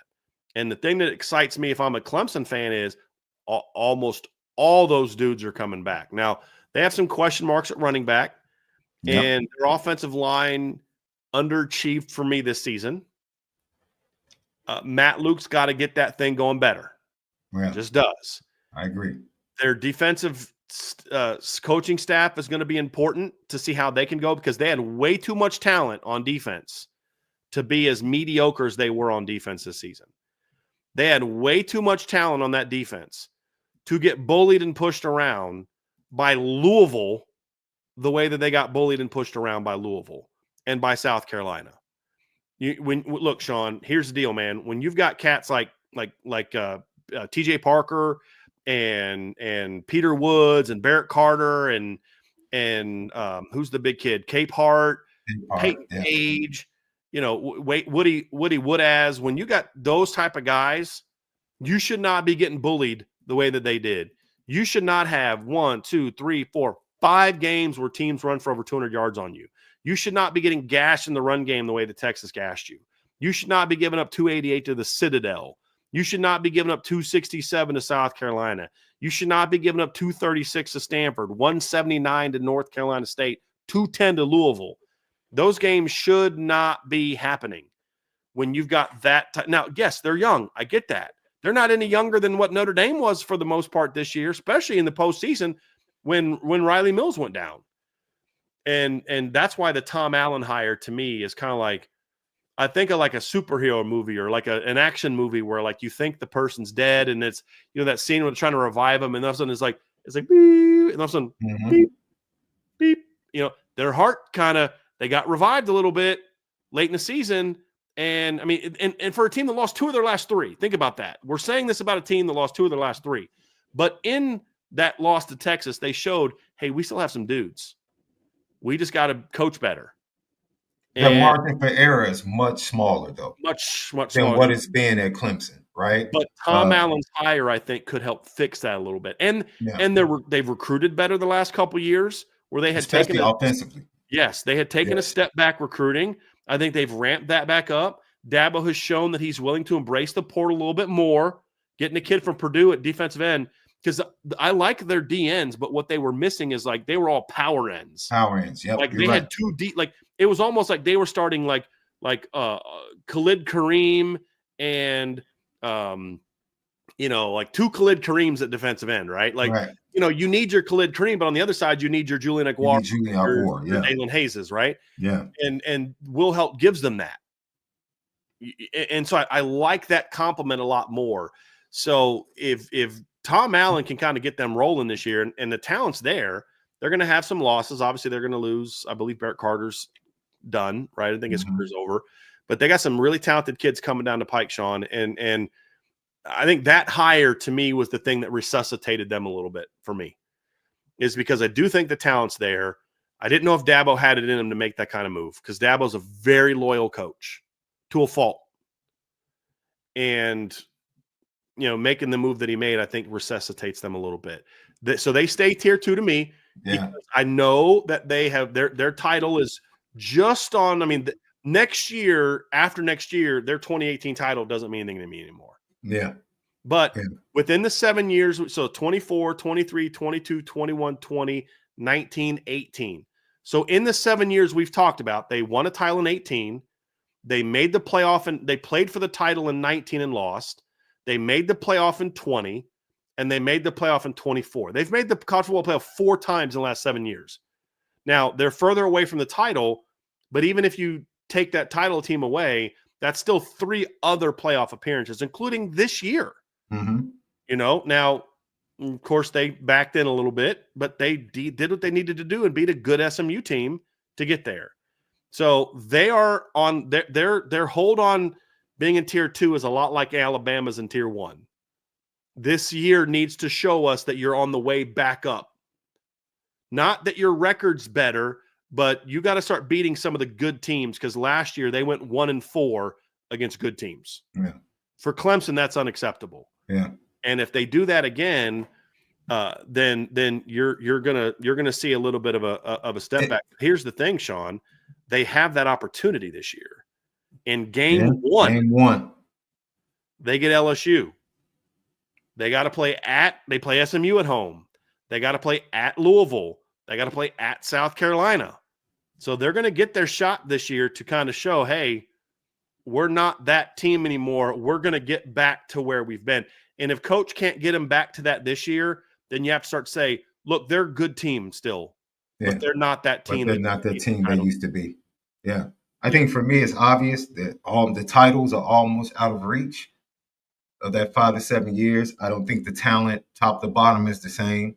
I think the program, correct me if I'm wrong, I think Dabo has definitely built his program on recruiting, definitely toughness, defense, strong defensive line, and a superior quarterback play. Right? That's when they were at their apex as a program. The quarterback play has taken a step down. I think the kids showed mental toughness that I didn't see previously. Talking and about some playmaking ability too. Yeah. And I think that bodes well. I think he'll have confidence. I think he'll get better, but how much is better? How much is that going to be? And is it going to be enough? Let me ask you this, Sean. If he just does what he did last year, I think he's better. Because here's my difference for Clemson. For Cade, all I need you to do is just do what you did last year for most of the season and what you did late. What changed for me late in the year wasn't even necessarily that Cade got better, is he finally wasn't a one-man show. You saw Antonio Williams is healthy. Freshman TJ Moore, who Notre Dame tried to get, who we loved coming out, he started to kind of get right. The talent around him was better, and then he could be that. Because, to me, Cade was always a 5-star player because of what he had up here, not because he had this elite physical tools. But he could be a great point guard. John Stockton is a Hall of Fame point guard. There's no question about it. But is he a Hall of Fame point guard if he just spent his whole career with the Nuggets back then, as opposed to the Jazz with Karl Malone and then eventually, Jeff Hornacek? And to be a great point guard, you got to have somebody throw the ball too. And that the thing is, to me, for Cade, is he finally, after tons of injuries the previous 2 years as a receiver, they started getting everybody healthy again. And then the recruiting a receiver last year, some dudes that were like kind of their guys the year before and early in the year, like Troy Stiletto, were kind of passed up. That's why Stiletto jumped in the portal for the playoff and nobody noticed because he'd been passed up. Yeah. You know what I mean? And I think that's what, for me, is dude, if you just keep doing what you're doing, the talent around you should be better in the pass game. Your line should be better. All those young receivers are coming back. That's what kind of has me a little bit fired up about that is my main issue with them moving forward, is that they became more explosive in the passing game, right? They definitely shifted the type of wide receivers and how they recruited They upgrade the talent. They upgrade the speed and explosiveness. But now, Matt Luke, the greatest help for Cade would be an offensive line and a run game.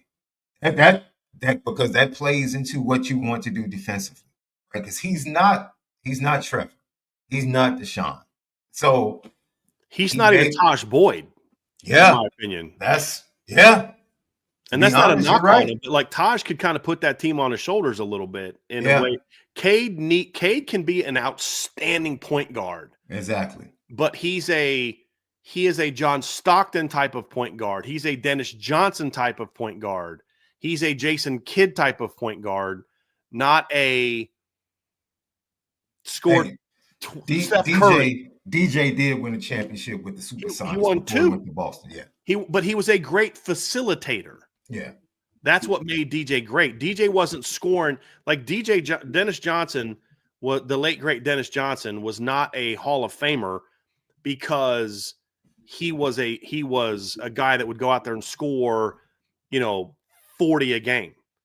I mean, he scored more in Seattle. Or 30 a game. But even in Seattle, like what year they won the title? It was 78-79.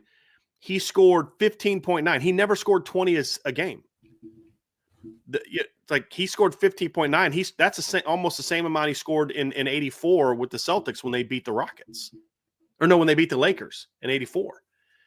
But he was a guy that was that leader, that facilitator. He made everything kind of ran through him. Yeah. And he won the finals MVP that year and scored 20 in the postseason for them that year. Yeah. But he wasn't Steph Curry. He wasn't that kind of guy that could he wasn't going to go out there. You know what I'm saying? Like there's different ways to be a great point guard. And there's the facilitators. Yeah. And then there's the dominators. Stocktons, the J Kidds, the Dennis Johnsons of different eras. They were all great facilitators. They could score when they needed to, but they were great facilitators. John Stockton could have scored more if he wanted to, but he was never going to be Steph Curry as a scorer. Never. And that's what I mean. And Cade Klubnik is more in that mold as a point guard quarterback, whereas some of the other guys they had were more take a game over type of guys. Like they were put everybody on their shoulders, and like Cade Klubnik is never going to do what Trevor Lawrence did against Ohio State in 2019, which is nothing's working, so I'm just going to put this thing on my shoulders. And win it. It's just not him, and that's okay. That's not a knock on. There aren't many guys like that. But what he can be is if you give him some dudes to get the ball to, then all of a sudden now you're like, this guy's pretty good player. And that's what I say is John Stockton was a Hall of Fame talent, but he was made a Hall of Fame player because he had someone with him that could allow him to play his game, which was feed me the ball. Yeah. I totally agree. I think one of the biggest Marfa was hurt and the offensive line wasn't playing well. I think if they had a run game that could take the ball out of Texas' hands early in that game and allow Cade and the receivers to get into the game in the second half and make explosive plays, that would have been the perfect complement to them offensively. And, as talented as they are with the receivers and the tight ends, does Brennan School, is he come back? No, he was in the Senior Bowl. He's gone. Okay. They usually replace them with good tight ends. They've been pretty good about that. They've had good tight ends. But if they can get a solid run game and that offensive line can just complement the talent they have a wide receiver to be able to take a little pressure off Cade in certain situations, it's like, dude, it was just great for Notre Dame to just come out like, yo, we got to make a statement here. We got to go down and change the tone. So we're just going to hand the ball off. We're going to set the tone, run the ball, and then allow Riley to kind of make plays when necessary. And that is, what I would wish as a Clemson fan that Matt Luke could start to establish with that offensive line. And then the running backs, which you said is going to be a big question for them as well next year. Yeah. So what we got next? We got I'm excited to talk about the final. The who? The final group. When we're going to talk about who can jump up Is it Yes. tier 2? So Yes, who are yes, the yes. teams, Sean, and we'll be a little briefer with this one. Right. Who are the teams that you view as not like in theory, Miami can be a tier 2 team, but Miami is currently constructed. Like you get what I'm saying? Like not what are programs that in theory could be, but what are the teams that right now, based on what they've done, where they're trending, whatever the case may be, are teams that have a chance to jump into that tier 2 category and why? So I'm very curious. List me the teams that you kind of view to be that, and we'll have some fun with this last one because this is going to be a lot more of a of an interesting conversation. Just using the same criteria. I use the exact same criteria, right? Titles, brand, right?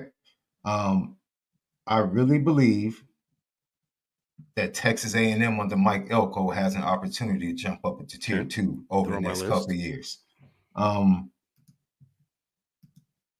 I just always feel like LSU has an opportunity. Like, they just do, right? They're on my list.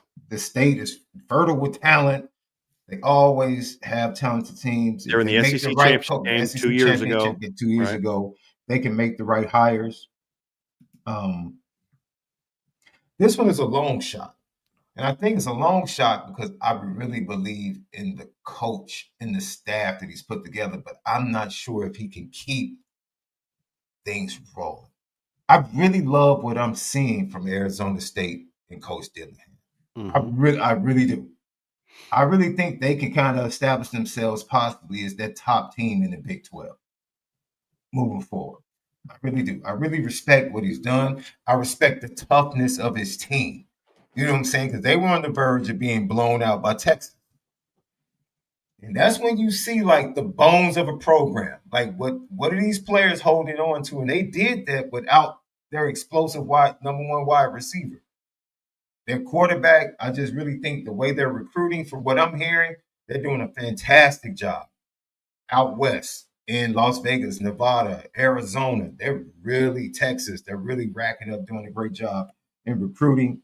But they're more of a long shot to jump up. But like for me, Texas A&M, I think Indiana is along the lines of being a long shot. But I think for them just to be that third team in the Big Ten would be like, okay. Because if you're that third team in the Big Ten, then you're flirting with the playoff. So well, they're 4 right now based on last season, right? Right. Yeah. So if they can, but they would have to overcome Penn State, which they're a long way away from that. I think if you can consistently be 4th in the current Big Ten, you're a pretty darn good team. Yeah. Because I mean, look, again, you're going to be a playoff team every other year. Worst case, if you're legitimately the 4th best team in the Big Ten. Like, yeah, I'd say. I need to see them do it with a team that's not built on portal guys that they brought with them from the previous school. I need to see that he can build a team without. He's a heck of a football coach. That staff, he's got a lot of good football coaches on that staff. Yeah. I just got to see, like, if Joe Rudolph left, people say, who would you go for? I'm like, the Indiana's Bob Bostad, who they should have hired in 2018 when Harry left. That's who I wanted them to hire then.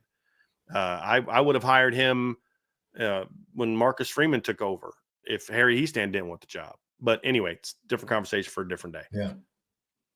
And then some other teams, I'll let you jump in because, those are the 2 automatics for me. I don't know if I trust the coach, but I think from a talent standpoint, South Carolina's done some really good things. They just they just had these moments where I have no clue how they lost to Illinois. Like, I watched that game and I'm like, because their coach had an emotional breakdown because he's an emotional infant. And that's what happens. I mean, like, this is the best you're going to get. 9-4, beat some good teams, lost to some other good teams. But until he grows up, and the dude's in his 40s. Yeah. But you say teams are a reflection of their head coach. Right. Other coaches know how to tweak him. Yeah. And then when he starts losing it, his team kind of loses it. Yeah. That's just kind of. I think Tennessee that's why they're like this. South Carolina. And I think they get players. Mm-hmm. You know, they got competitive NIL, but he's the reason they've improved, but he's also the reason they can't go any further, in my opinion. Yeah, I agree. I just don't think he has the maturity to be that. And I actually had several SEC teams. We agree on A&M. Yeah, Tennessee, I think talent is going to upgrade. Yeah. LSU, we agree on. Yeah, I'd put Tennessee in that tier 3. That's on the verge. Yeah, they did playoff this year. Yes, things didn't go well, but they beat Bama.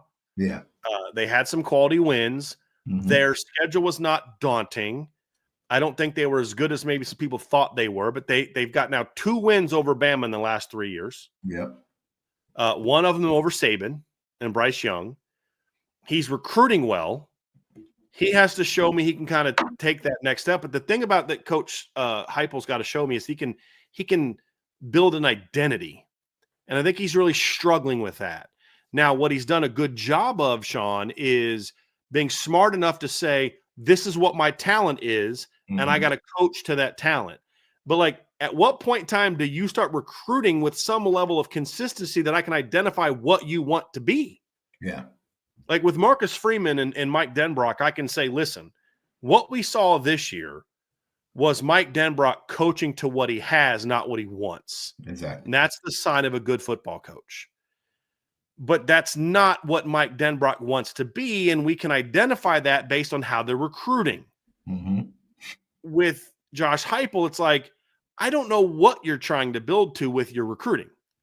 Because sometimes I think you're trying to be more of a balanced offense. Sometimes I think you're trying to be more of a throw-it offense. I that's my big question with Josh Heupel. If he can figure out and create an identity with their program about who do you want to be? Do you want to be a tempo team that spreads it out? Do you want to be a team that's more balanced? What do you want to be? And then recruit to it, then I think they can jump because you can recruit there. They've had enough success in recent years. They're probably a 12-team playoff team in 2022 with Hendon Hooker, right? And yeah, you can't beat Georgia in 2022, but you beat Bama. And then you can't beat Georgia this year, but again, you beat Bama. You know, you've had some good wins over some other good teams. You smacked Oklahoma this year, who ended up not being good, but at the time it was considered a big game. So I look at Tennessee and say that they've got a shot if he can just establish some level of consistency of who they're going to be as a team. Yeah. And because they can recruit there, they've got resources. It's a good in-state school. Ole Miss, I have major doubts about Lane Kiffin's ability to establish anything consistent. But this is the first time they've had back-to-back 10 wins under him. And even though they underachieved this year, they did win 10-plus games. I need to see him do it again next year before I start believing they're in tier 2, because this team should have flat out been better than they were. There is no excuse that this team went 9-3 in the regular season. LSU lost. And then losing to Kentucky. At home. Like, you go out there and smack Georgia. I mean, smack Georgia. And you smack South Carolina on the road. And then you get beat by Florida. You get beat at home by Kentucky. Yeah. You lose to LSU in a game where literally LSU's only lead that entire game is the overtime touchdown that won it. That's the only time LSU led the entire game. That's the issue. And you talk about the same thing with Lane Kiffin that I talk about with Shane Beamer. Yeah. Different personalities, but his immaturity and his lack of what I believe is a level of focus and attention to detail needed in a football team. And this is my issue with Stark, but Stark's further along. I still wonder if Sark is a head coach or is he a great offensive mind?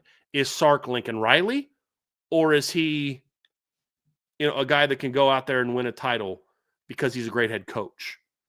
Yeah. And Lane Kiffin definitely is that way. He just thinks it's me showing everyone how smart I am. Yeah. And that's why his team is so schizophrenic week to week, because there's no consistency. There's no identity. Like the one thing I give Marcus Freeman a ton of credit for is after that there just was a level of steadiness. Mm-hmm. We're approaching every game this way. And there was a level of focus and a maturity with Marcus Freeman where he's inexperienced, but he's mature in how he goes about his business on a daily basis. Yeah. Lane Kiffin is much older than Marcus Freeman. He's a lot more experienced than Marcus Freeman, but there's a level of immaturity that's always been there. Yeah. And his team plays exactly like his personality. And that's what I think holds them back. But if he can figure that out and correct that, they quickly jump into that because they can acquire talent. Yeah. And he is a great offensive mind. If he ever figures that out, they could jump into tier 2, even though right now they're not sniffing it, in my opinion. SMU in the ACC is an interesting team to look at because of where they're located. That program has money. Yeah. There's tons of talent down there. The brand is obviously the thing holding them back. They did get some big wins this year. Can Rhett Lashley build on what they did this season? They're one that they're not there yet, but I got my eye on them. Miami is a team that I would put in this conversation. They're a lot like Tennessee. Who do you want to be? Because you've now gone out and got completely different quarterbacks in multiple years to run your show. And who do you want to be as a football team? And can Mario Cristobal establish a sort of toughness within his program, mental toughness needed to be a winner? That's a great question. The brand is there. They can certainly recruit there. The fan base will support them if they're good. That's how Miami fans are. They'll be there if they're good and they're playing a good team. But they're not there yet because they don't have the big wins, and they're still just too inconsistent as a program. Right now, Georgia Tech's beating them 2 games in a row. It's unacceptable. You just got beat by Fran Brown. Fran Brown just schooled you. You both had portal quarterbacks. Why? You know what I mean? Like you were up. What was it? 21-0, right? 14-0. Yeah, 14-0. No, I think it was more than that. It was Syracuse and you blew that lead. Yeah. No, that can't happen. But I think once again, it goes back to who are you? Right. At the core of your program, right? Cam Ward covered a lot of holes. Yes, he did. And a lot of weaknesses that you still have not figured out. Right. You still have not figured out in-game coaching and adjustments. That's what cost you games the year before that you had. It was 21-0, by the way, Sean. Yeah, it's crazy. So Carson Beck, I don't think is going to be. He's not going to cover up that much. No, he's not going to cover up that much. He needs to have the talent around him, and then he can distribute. Yeah, but they lost 2 wide receivers. Restrepo's going to the NFL. So now, what are your skill position players going to look like? Martinez is gone. Martinez is gone. Your O-line, you bring back the interior. There's going to be a veteran interior. But I don't know who you are. Right? And your defense has been nowhere to be found in the biggest games. Yeah. And you can blame it on the coordinator all you want, but that guy was a good coordinator before he got there. But when you go out there and buy a roster, like Miami is the negative definition of buying a roster. Buying a roster, yes. Because Ohio State went out and said, we have a great foundation. We got to buy that guy, that guy, that guy. And I made this case going into the playoff. Ohio State didn't buy a lot of players. They paid a lot of money for specific players that brought specific needs to their football team. But those guys were stepping into a culture that already existed. Yep. Where Mario Cristobal doesn't have an established culture. No. He's just going out there playing rent-a-team every year. And a lot of the guys he's getting simply because they gave them boatloads of money, not because there's buy-in to the culture of what they're trying to do there. And there's guys that Miami has that Notre Dame let walk because they knew they weren't fits that guy's talented, but he's not what we're looking for as far as a kid that is bought into what we're trying to do here. And no, I'm not talking about Justin Scott because I know that's probably where people are going to go to. That's not what I'm talking about. But that's the thing is like you're trying to buy a roster every year and there's no method to your madness. You're just buying talented players. You're not actually building a team. And that's the difference between what Notre Dame has done in the portal, what Ohio State has done in the portal, what Penn State has done in the portal. What a lot of the teams that are what Texas has done in the portal. I mean, Texas has done a lot more portal acquisitions than what Notre Dame and Ohio State have done, just volume wise. But they found the right fits. and those guys are bought into what they're trying to accomplish as a team. And that's why they win with all those portal additions. And Miami's just going out there and getting mercenaries. Yeah. And they're more USC than they. And let's be real. To your point, Sean, if they had anyone but Cam Ward at quarterback this year, they would have looked a lot like USC. Yeah. Yeah. I mean, they don't come back against Cal if it's not for Cam Ward. They don't come back against Virginia Tech if it's not for Cam Ward. I mean, he was now again. I have my issues with Cam Ward, and against Cal, he kind of put them behind. But they're losing that game if anyone else but him is their quarterback. And to your point, Carson Beck's not that type of quarterback. Even before the injury, that's not who he is. So Miami is definitely not there. But Miami's the kind of program, Sean, that if you figure it out, it takes one season for them to get going, because there's enough talent there and enough of a recruiting base that just one good offseason puts them on the cusp, and then that next season, they're in there. Yeah. That's the thing about Miami is why I have them in the conversation, but they're near the bottom of that list. I don't have anyone else. I think Arizona State's the only Big 12 team that I think right now, as they're currently constructed, meaning like, okay, and there's a lot of teams that if they fire this coach and hire that guy, but just who they are, BYU is capped at a top tier 3 team. Mm-hmm. Colorado's capped as a tier 3 team. Iowa State's capped as a tier 3 team. Arizona State's that one team that's located appropriately with their current coaching staff. Yeah. That you could say they can tap into Texas talent. They can tap into Cali talent. Arizona's getting better. They've got a coach that kids like to play for. That he understands that he just the way he relates to players, they like him, they want to play for him, and he established a level of physical and mental toughness that is missing in a lot of places. But the thing that separates Arizona State from those other teams, because Chris Kleiman does a lot of the same stuff, mental and physical toughness. Matt Campbell establishes a lot of that same stuff from a mental and physical toughness. The difference is Arizona State has an ability and a potential from a talent acquisition that Colorado and Iowa State and Kansas State and Kansas, who all have really good football coaches, can't do because they're just limited as a program. I think Utah would be the only other one that could potentially jump back into tier 2, but they're not there now. That's the only other Big 12 team that I think has a chance. I said Arizona State's the only one, but I forgot about Utah. They're not far removed from being bottom of the tier 2, Sean, but they got to get back on track quick. If they can improve the talent and get it back to where it traditionally is, USC could be a tier 2 team.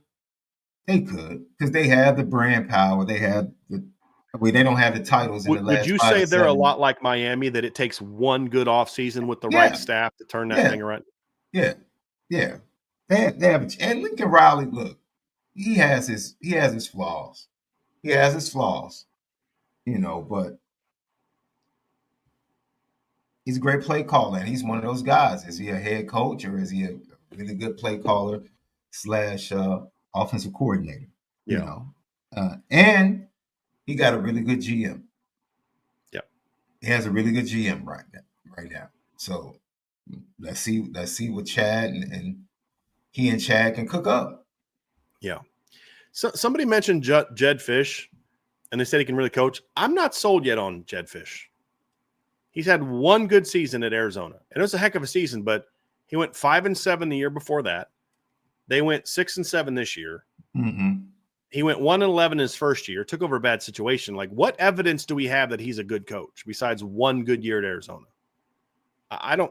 He's got to show me a lot more to say he can coach. He had one good year, and that's it. A lot of teams have one good year. Yeah. That doesn't mean that now if they build and play better this year, but like in all their wins were at home when teams had to travel across 3 time zones to come play you. They'd go on the road and look like a completely different team. He's got a lot he's got to prove to me that he can be there, in my opinion, Sean, especially now that he's in the Big Ten. Yeah. It's a different brand of ball, and I don't know that they're going to be able to play that football. So that's another one. I think that's a good amount of teams to look at. Again, Andrew, I don't dispute anything about the job he did in 2023.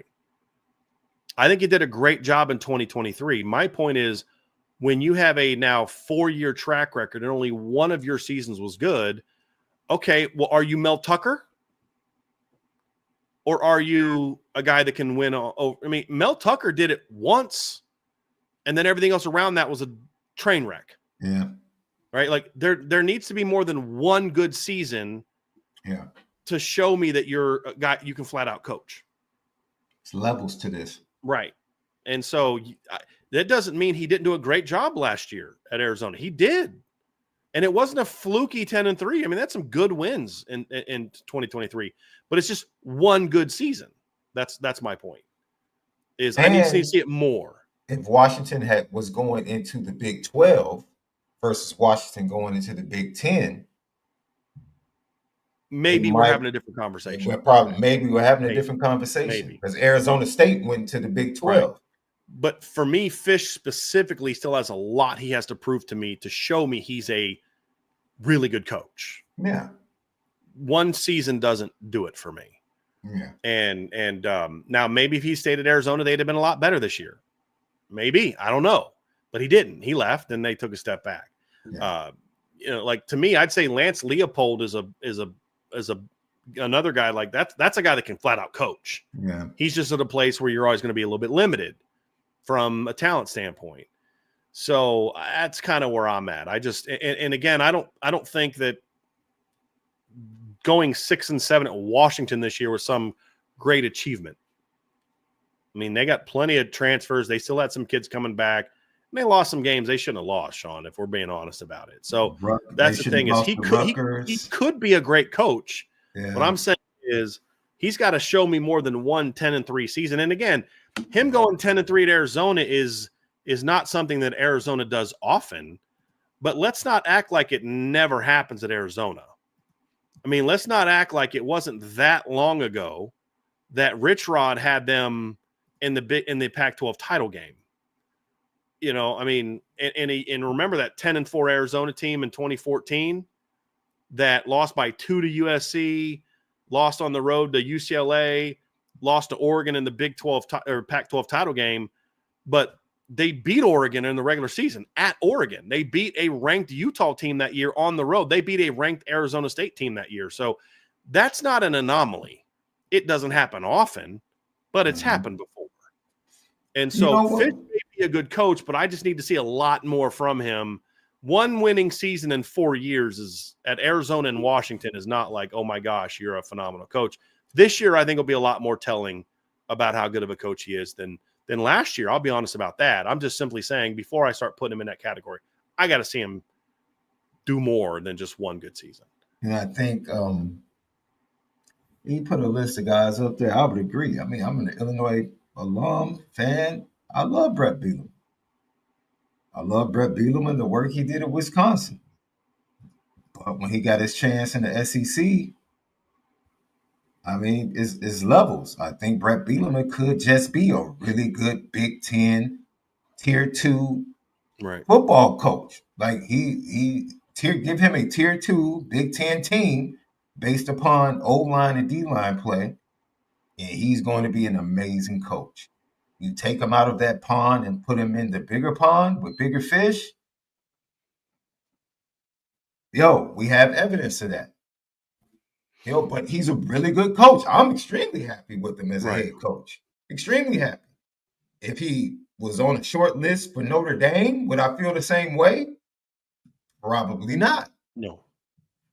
And that doesn't mean he's not a really good coach. Right. Just doesn't mean he wouldn't be my first choice on this level. Right. So, but even with PJ Fleck, great job in Northern Illinois. I think he's doing a fantastic job at Minnesota.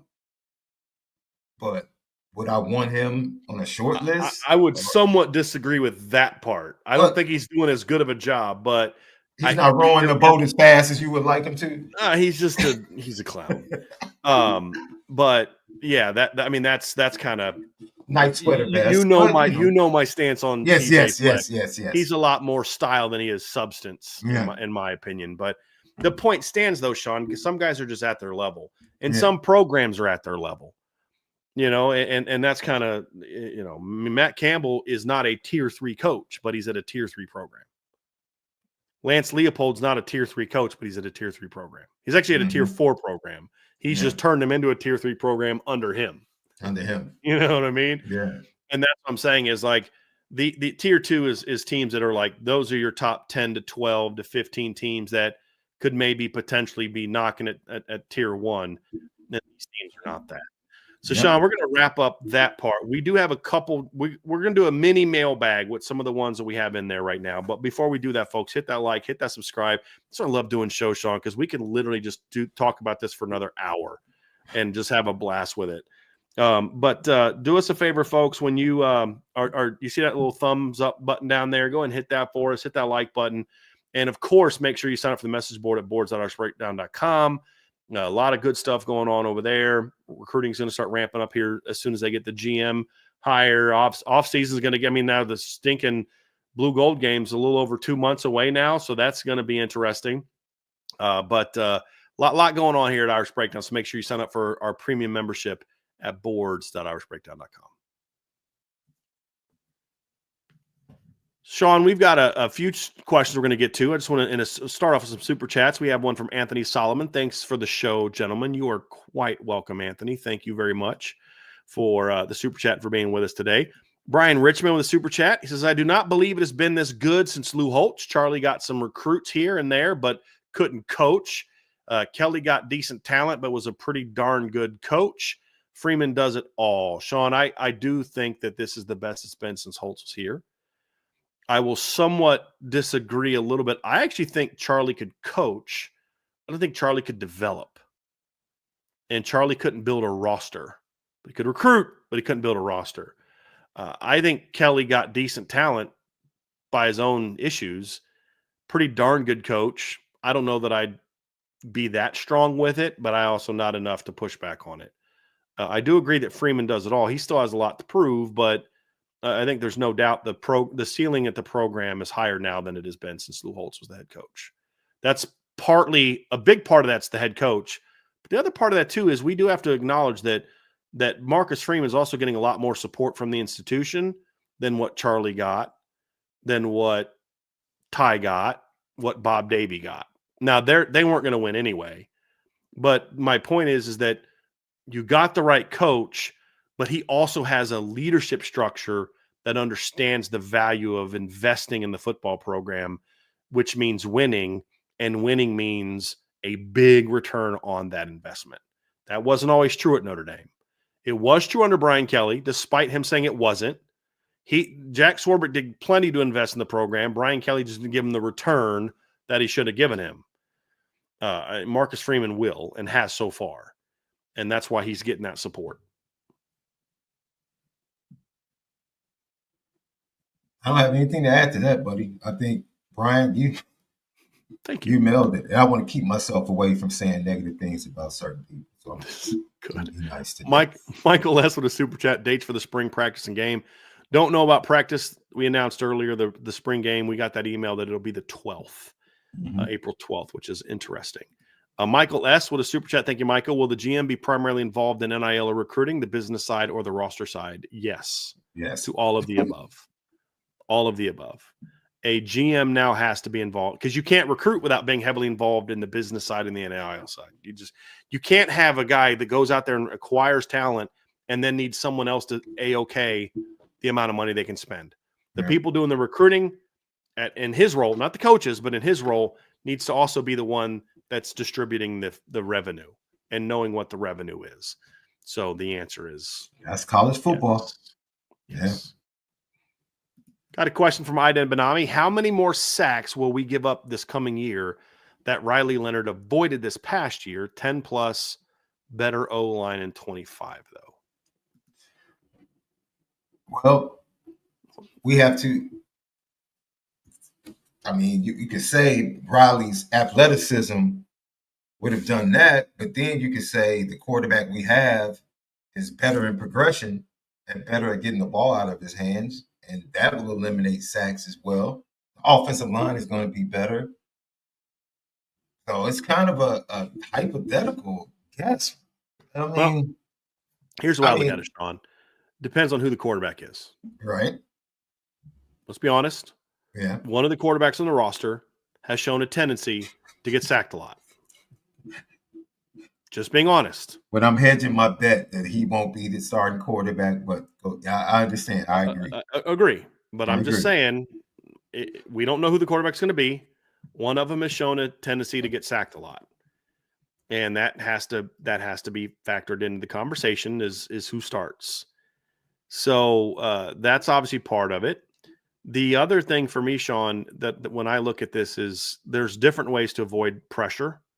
One is to be the escapability. The other is what you're referring to. I see pressure, I get that ball out quick. Now I'm taking a hit, but I get that ball out quick. Riley Leonard in the game against Ohio State, they bring a middle linebacker on a fire and he doesn't get touched and Riley makes a miss and then he gets out of the pocket.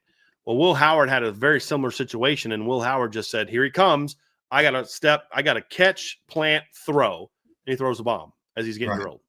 There's different ways to avoid it. Now, what I would say is all three of those quarterbacks would have given up a lot more sacks this year than what Riley gave up. Yeah. Next year with an offensive line that I do expect to be improved, it's going to be older. It's going to be made up differently. Hopefully you don't lose your starting left tackle week 1 of fall camp. You're going to have different weapons around him. I think that you're going to be able to have a similar number of sacks, if not even fewer, because of improvements there. And then depending on who the quarterback is, especially if it's one particular quarterback over the others. But I think I'd put Kenny and CJ in a similar category that they'll be able to avoid the pressure with their arm more so than the others. And I think they both have good escapability as well. I mean, we watched the Bellevue game from CJ's senior year, last game of his high school career. They were heating him up. And he did a great job of that game of multiple times avoiding pressure, climbing the pocket, getting the ball out. Or even when he got sacked, instead of it being -8, it was -2 because he was able to avoid and get closer to the line of scrimmage. Kenny obviously has some of that ability as well as a scrambler, also manipulating the pocket and those type of things. So I think those guys will be able to do a better job athletically, but also diving into getting the ball out quicker. This was not really Riley's forte. Making that quick pre-snap read and getting the ball out. That's where we're at. So to answer the question, I do think that none of those quarterbacks will be as good as Riley was at avoiding pressure. The way he did it. Yeah. They'll do it a different way, but I don't think, hopefully, they won't have to avoid as much pressure because Joe Rudolph, hopefully, in year 3, will do a better job of getting his line able to protect the quarterback than he did his first 2 years. Item Benami also asks, why was there never any traction with Jackson Cantwell? Also feels like Notre Dame has fallen off for Braylon Womack. I have no idea. They tried to get in on Jackson Cantwell. He had no interest in Notre Dame. Well, very, very little. Braylon Womack, just there were reasons outside of his interest in them or them interest in him as a football player why he's not going to be a Notre Dame recruit right now. It wasn't going to work. And it's not about money. So I don't love putting kids on blast like that, but I think you guys can read between the lines on that one. Jason Smith, thank you, Jason. I think we proved last year we were the second best team. Where would you rank the roster across college football? Sean, I don't know that I would know. I have to look at rosters more. We were going to do a different show today that we're going to do next week. We were going to look at the 12 playoff teams and kind of where they stack up and who we think has the best chance to make a run and all that. But we just didn't have enough. I didn't have enough time to really dive into all 12 rosters the way I want to. So we're going to do that more next week. I'll have a better way of answering that now, but I can comfortably say that right now I believe Notre Dame is a top 5 roster in college football. I think they have a top 5 roster. Just what I view roster meaning you have to have top level talent. You have to have talent spread out to various positions. You can't just be really good at 2 and then not good at others. And you need depth of talent. And I think those are 3 things that you could maybe find more than 5 teams that have maybe a better top 5 than Notre Dame. But some of those top 5 are like 3 guys at one position. I think it's the depth of talent. It's the balance of talent, meaning multiple positions, both sides of the ball. And then it's also having high level talent. So we're not talking experience. We're talking pure talent I would put Notre Dame in the top 5 comfortably. With there's Texas, is in there. Ohio State will still be in there. Oregon will be in the conversation for that. Alabama, Georgia will be in that conversation. Penn State will be in the conversation. But like the difference between Notre Dame and Penn State is there's positions where Penn State's got weaknesses where Notre Dame doesn't have any weak, like even receiver. Notre Dame doesn't have it's not a weakness. It's just not as good as it could be or should be.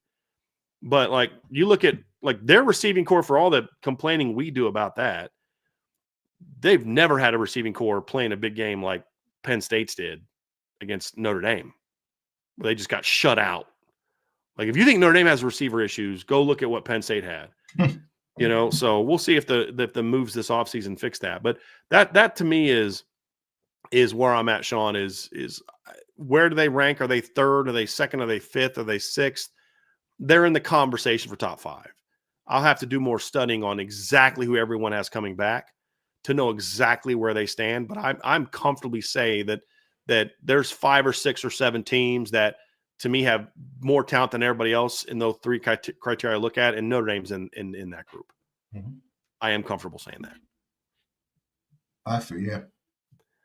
Here's one. Say top, yeah. Well, go ahead, Sean. No, I'll say top 5. I'll wait until next week to dig into it.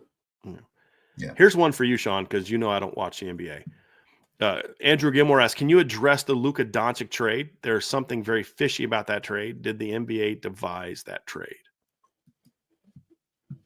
This is one of those trades that's really simple. Sometimes we can overthink trades. It's known amongst NBA circles that Luka's kind of a problem child.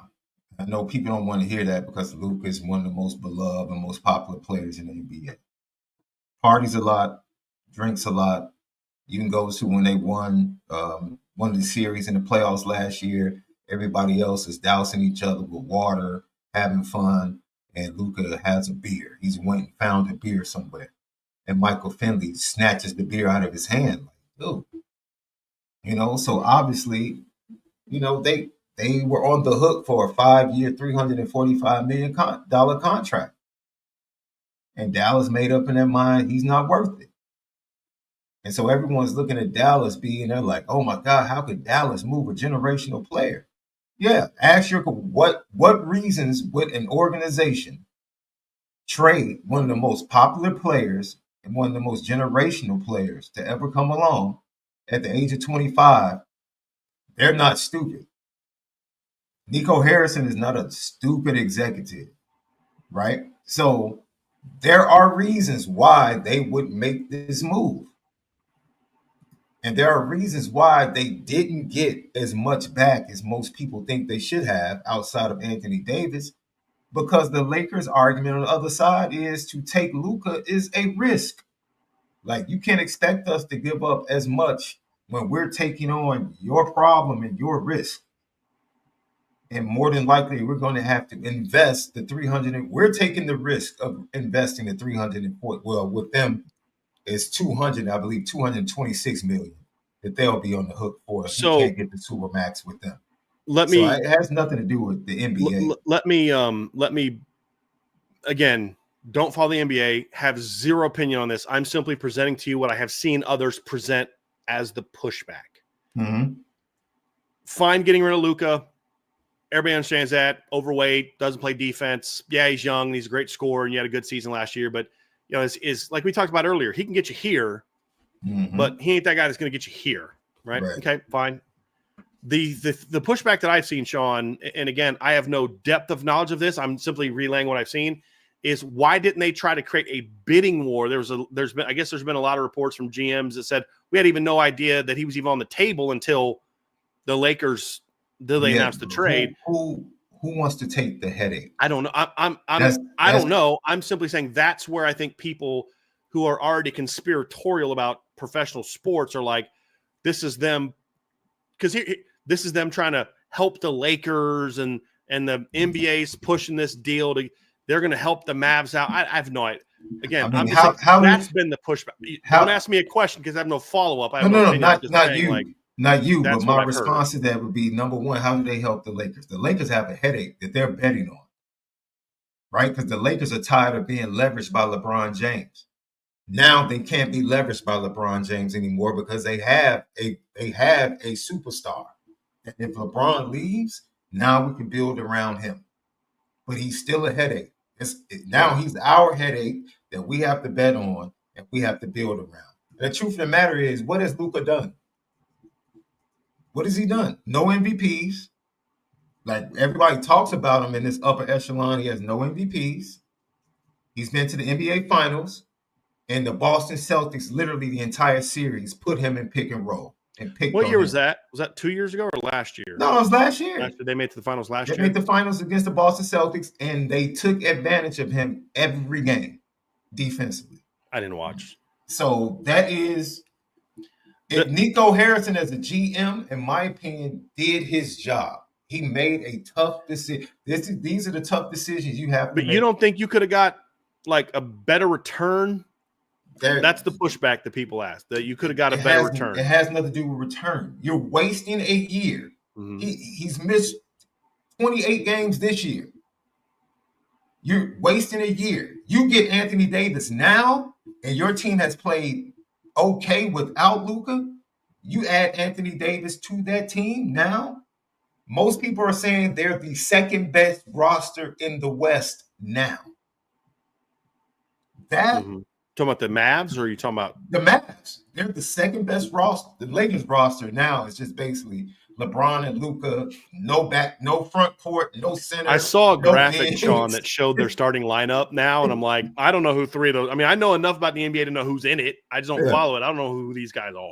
So this honestly is a perfect trade for both teams. The Lakers were stuck. They have been stuck with LeBron for the last 2 off seasons. LeBron refuses to take less money, so now they're strapped by the cap and they can't add significant players to him and AD. Now they're out from under the finger of LeBron. They have a star that they can invest in moving forward, and the Lakers have always done that. They had an elder statesman, Kareem Abdul-Jabbar. They got Magic, the young star. They had Shaq. They went and got the young star that is Kobe. Like, this is how they continue to be great. And they did I think it was a fantastic job. And the fact that they didn't, I read that Dalton Connect was originally in the deal. And the Lakers talked the Mavs out of him being in the deal because of the risk of Luka. That's what was reported. I think that's the issue people have, is like, how could they talk him out of that? Like, they could have got because it's not a secret who Luka is. Right. You don't. But what I'm saying is that and we'll wrap it up on this. But the only thing that I would say that I would want to explore more on my end would be, why did they not at least see what else was out there for him?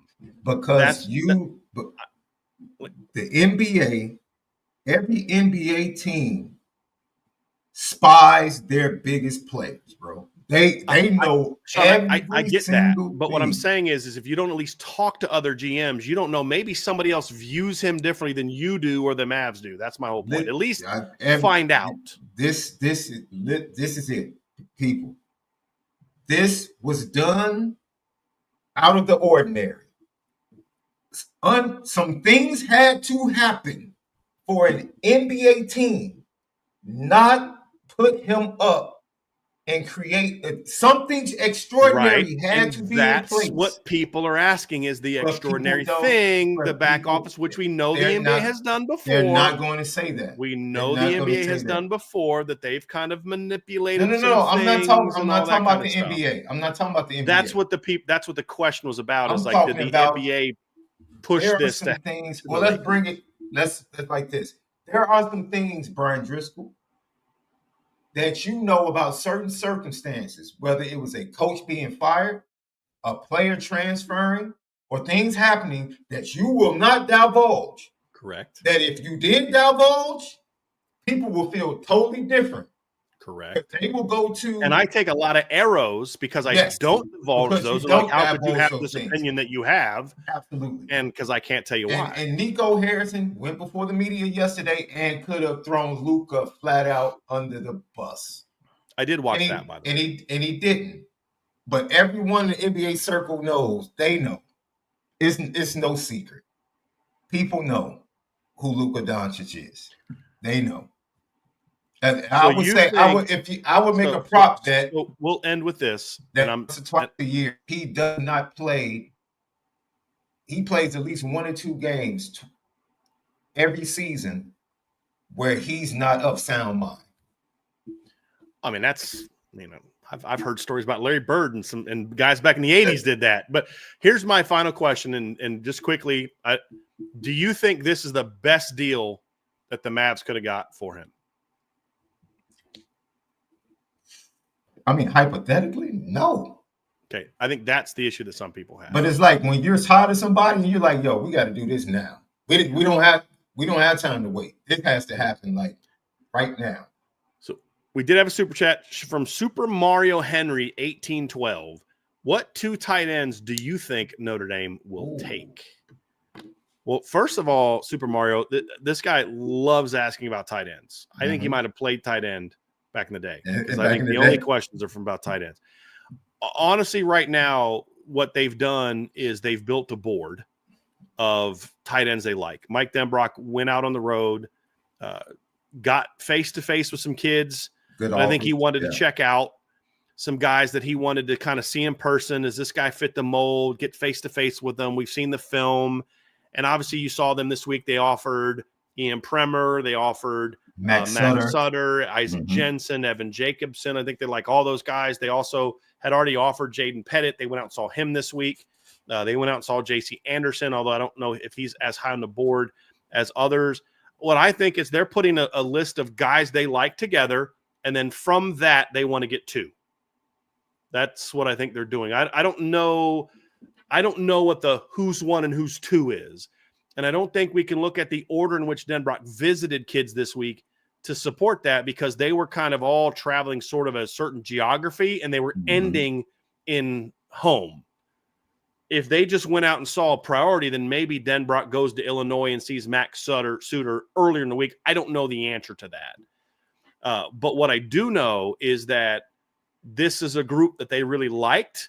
They intentionally got him out to see this group. Some they had offered, some he hadn't, before the dead period started. I think that was intentional, and I think it's from that group that you are going to see them try to pull their 2 from. I know who I like the most. For me personally, if you were to say, Brian, what would your dream class be? If I'm being honest, it would be give me 2 of Jaden Pettit, Max Sutter, Ian Premer, and probably Evan Jacobson would be give me 2 of those. I think the Suter kid and Premer are outstanding. I think Pettit is a very different player from all the others, but he is athletic. He's a borderline receiver, Sean. I mean, I wouldn't be surprised if there's some teams recruiting him as a wide receiver. Yeah. But that would be give me 2 of those 4, and I'll be a pretty happy guy. I love all 4 of these kids for different reasons, but there is something that's linear, and it's athleticism. Like, I mean, 3 of these kids are basketball players as well. The Sutter kid has played multiple positions. He's played a little bit of quarterback, a little bit of tight end, little bit of defense. You can see the athleticism at his size. So I think it speaks to the future of the tight end position, and a lot more of seeing and things that we saw. I forget the kid catching quick game, turning it upfield. Yes, the kid that's going to the draft from LSU, Mason Taylor. Mason Taylor. That's a lot of the things he was doing. A lot of seams, outs, overs, unders, where they're catching the screen, where you catch and run. He wants length and athleticism. That's why I actually feel like Denbrock's really going to like, if Eli Raridan can stay healthy. Yeah, I could actually see Eli Raridan having a really big role in next year's, because it's more. Isn't he kind of more in line with the kind of tight ends, James Flanagan as well, but more in line with the tight ends that Mike Denbrock has looked. He wants taller guys. and he wants a unique blend. Like you're going to get James Flanagan 1 year in 25, so you're going to want to get some guys that are more movement type of guys in 26 because you don't want 3 James Flanagans, just like you don't want 3 Jack Larsons. You don't want 3 Mitchell Evans. He wants to have a different type of skill set in his room where that can meet certain needs. And so I think there's a reason you're seeing those type of guys also the year after getting James Flanagan, who is more of a traditional tight end. He can move around, but he's also a guy that you want to. I mean, the best thing you're going to get from James Flanagan, he can work the seams, he can do all the vertical stuff. Yeah. There's one thing different about him. He can line up and whoop it in the block. Yes. Yes. Yes. You know, so that's the difference. Yeah. Nah, man. I think Flanagan is definitely going to be impactful early in this season. Yeah. I really do. He might be. Where did you grade him? Where did you rank him in this class? Flanagan, top 100. No, I'm saying in the Notre Dame class. I haven't finished my final rankings of, and I only do offense and defense, but he's in the. I mean, I have him as a top 100 guy. On offense, I have Will Black would be ahead of him. I think Will Black might be the only guy I have ahead of him. I don't have any other O-lineman ahead of him. I don't have Blake Hebert ahead of him. I love Nolan James. I don't have him ahead of him. Love Elijah Burris. He's probably my number 2. He'll end up being my number 2. And again, I'm going to rewatch some more film and regrade. But he was my number 1 for a long time because I hadn't seen anything past 2023 2 film of Will Black or 23 film of Will Black or 22 film of Will Black game film. I'd seen highlights of 23 and some highlight. But now that I've seen some game film and some more film of Will Black, he rose way up and he's now my number 1. But Flanagan was number 1 overall. Defensively, whether he's top 5 overall, he's in that conversation with Dallas Golden, Will Black, Jadon Blair, Madden Faramo. He's in that conversation with those guys. Mark Zachary, Christopher Burgess had a really nice jump as a senior. Like those are my top guys in the class. I haven't graded them all finally again, but James right now would be probably around 4 to 6 of that group. And Will Black, Marcus, Dallas Golden, and Jadon Blair and Mad Frame are probably my top 4, along with James. So like that'd be my 5, and he'd be somewhere in that 4 to 6 range, I should say. Yeah. That'd be where I'd have him. Super chat from Jack Moriarty. Thoughts on Herb Street crying on air post game? I've addressed this before. I have zero problem with it. Sometimes we have to get out of our feelings about being a fan of a team and realize that sometimes there's human beings going through some stuff. And just because someone makes a lot of money or has a lot of fame doesn't mean that they're also not a human being that's going through some stuff. I know that Kirk Herbstreit's had his own medical issues the last couple of years. There's a reason why he all of a sudden started traveling with dogs. It's not it's not a shtick. It's a lot of people, dogs are there to help you get through some stuff. His wife has battled cancer. His son was on the football team at Ohio State. It's been a really rough year for him, and he had an emotional moment. You know what? Good for him. And I don't think he was biased. I don't think it's because he's. We need to get out. We need to kind of get over some stuff sometimes and realize these are still people. And making a lot of money doesn't make you less human. It doesn't make you less, prone to an emotional in the moment reaction to things. Yeah. And I had zero problem with it. I have a lot of issues with things that Kirk Herbstreit does. This is not on my list. This is a human being that's been through some stuff that just it all came up. I had just the other day, Sean, was my grandmother's birthday. And I've been going through a lot of stuff this last year. You've been going through a lot of stuff. Mm-hmm. And it just kind of hit me that, I picked up the phone and I called my grandmother's phone because I just wanted to hear her voicemail one time. And I had an emotional moment. And he lost his dog. You know what it's like when we almost lost Rita. It's like losing a child. So, you know what? There's a lot of things we can bang on Kirk Herbstreit about. This would not be on my list of things to bang on Kirk Herbstreit about. I didn't know he had even got emotional. It was after the game. It was after the game was over. Hey, let me tell you something. Notre Dame had won. You might have seen a tear on post game. Like, because I'm gonna be honest. I had lost a little bit of faith that I would even see them in the national championship game. You know, it's been since '88, since I was a kid. You know, and it was emotional for me after the Penn State game. Mm-hmm. Like, yo, man, like this is great. You know, so I agree with you. Like, no shade for me on the emotions and the attachment. No, none for me. This is a quick one, Henry Reese. Do you have any information on why Notre Dame offered a 2026 quarterback? Also, have you seen film on the 27 kid from Indiana? They offered a 2026 quarterback who's 5'11", 185 pound, and rushed for 1,800 yards last year. Not a quarterback. Legend baby. He's not a quarterback. No. They can tell him all they want. So he's not going to be playing quarterback in Notre Dame, except maybe if he's running the scout team. You're bringing that kid in to carry the football and run the football or catch the football. He's not a quarterback. He's explosive. He is very explosive. Man. He's not. I mean, just like Scrap Richardson was a quarterback in high school. He's not going to be playing quarterback. I don't care what they tell him. He's not going to be playing quarterback in Notre Dame. Michael Kostrub, would a GM be considered at the same level as the head coach, or will they answer to the head coach?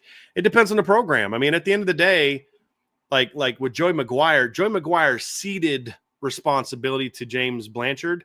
He could have taken that back if he wanted to. Yeah. The head coach in college, as of now, is still the boss. Head coaches that give up control over roster are choosing to do so. I'm just being a CEO. I'm going to do this and you go do that. And as long as you do your job well, you won't have any problems for me. But you don't do your job well, and then we're going to have some problems. I still believe in college, in every instance I know of, the head coach can still fire the GM. In the NFL, it's the other way around. So you still answer to the head coach. Even in this instance where you give that guy total control, you're only giving him control over putting the roster together. Now, that's a big thing, but you're still the boss. I would personally not do that. I could not give up complete control over a roster. I'd still have to have a role in it. I mean, I got here for a reason if I'm the head coach in a place like Notre Dame. But, you're still the boss. And that, because part of it is like, hey, if this doesn't go well, I'm the one that has to answer for it. Mm-hmm. You agree? Yeah, absolutely. I just think the position is still evolving, though.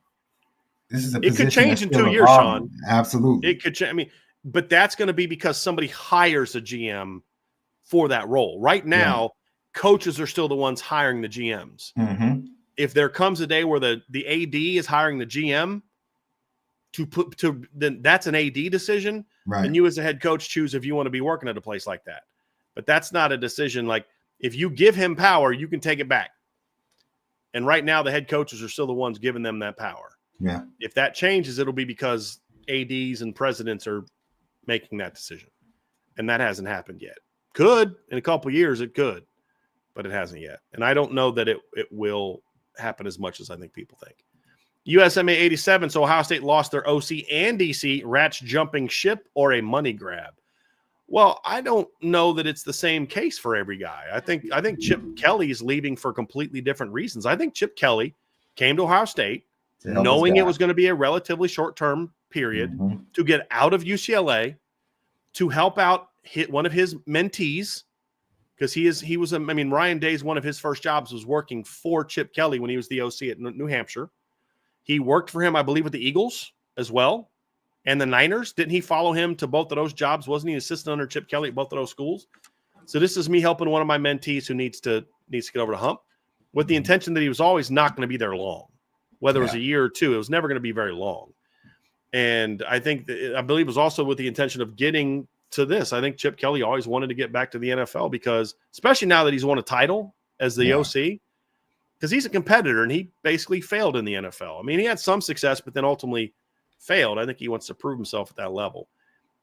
So I think Jim Knowles was looking to get out of Ohio State and looking to cash in on the title run. But I don't know that necessarily means that Rat's jumping a ship, because even with all the guys they're going to lose, there's still a lot of freaking talent coming back. Do I think there's a level of, did he really want to coach with Ryan Day anymore? That's a debatable thing. Yeah. But the reason that Chip Kelly's leaving and the reason Jim Knowles are leaving are two completely different situations. Are they money grabs? To a degree. They're not leaving for free. But I think Chip Kelly was looking to make that jump.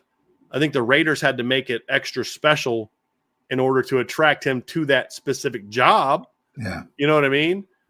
But I don't think it was a quote unquote money grab. If Chip Kelly wanted to be making more money, he'd have stayed as the head coach at UCLA and not taken the OC job at Ohio State. Because I think the Raiders are paying him about what he made at UCLA as head coach. I just think it was a perfect storm of everything. It was a perfect storm that brought that roster together. It was a perfect storm that, everybody was able, because of the championship, to kind of springboard into what they wanted to do in the rest of their future. Right. And, who everybody got what they wanted. Yeah. I think Jim Knowles went to Ohio State to help them win a national championship and develop a national championship defense. He did that. He did that. And in the midst of that, if he was ready to go on to something else, another challenge, and make some more money, by accomplishing that, he set that up. Mm-hmm. Getting away from UCLA, helping his mentee, getting to the NFL, Chip Kelly got exactly what he wanted. Ryan Day got exactly what he wanted. And the players that came back, they got exactly what they came back for. It was everybody got what they wanted out of the situation. Yep. All right. Real quick, Aiden Benami, I hope we don't have a 2023 Bama QB situation and someone truly emerges. Thoughts? I'm not worried about that at all. I mean, Bama 2023 situation, they did have a guy emerge. I mean, Bama 2023, they went to the college football playoff because eventually a quarterback did emerge. The only reason they started Tyler Buckner against South Florida is because Jalen Milroe, I don't know if it was public at the time, but he wasn't going to be playing in that game. Yeah. Like, there were other reasons why he wasn't going to be playing in that game. But, I think Jalen Milroe was the starting quarterback on that team, and that's why they ended up being pretty good and winning a lot of games. But I have no doubt that someone will emerge. The only question is when. When will they emerge? I know we're on the same page on that one, Sean. That's my bigger issue, B. I'm going to be honest. That's my bigger issue. I want somebody, it is my wish that somebody grabs the bull by the horn going into fall camp. Like, yo. Yes. That's my wish. Not 3 weeks into fall camp. Yes. Right. Yes. Or even because I don't think they're going to name a starter at the end of spring. I'd be shocked if you don't have to name them. Right. But somebody's the guy going into fall camp. Okay, let's see if you can build on how spring went and really seize hold in the first week or so. Absolutely. That's where you hope you are. Yeah. And then last one, Jared Rhodes. Does Marcus Freeman sleep? He seems to be everywhere. Great to see our face of the program making an impact in season and also in the offseason. I'll be honest with you, Sean. I was happy to see him at Royal Rumble the other night with his family because I know it's difficult to be a dad of 6 when you're doing this job.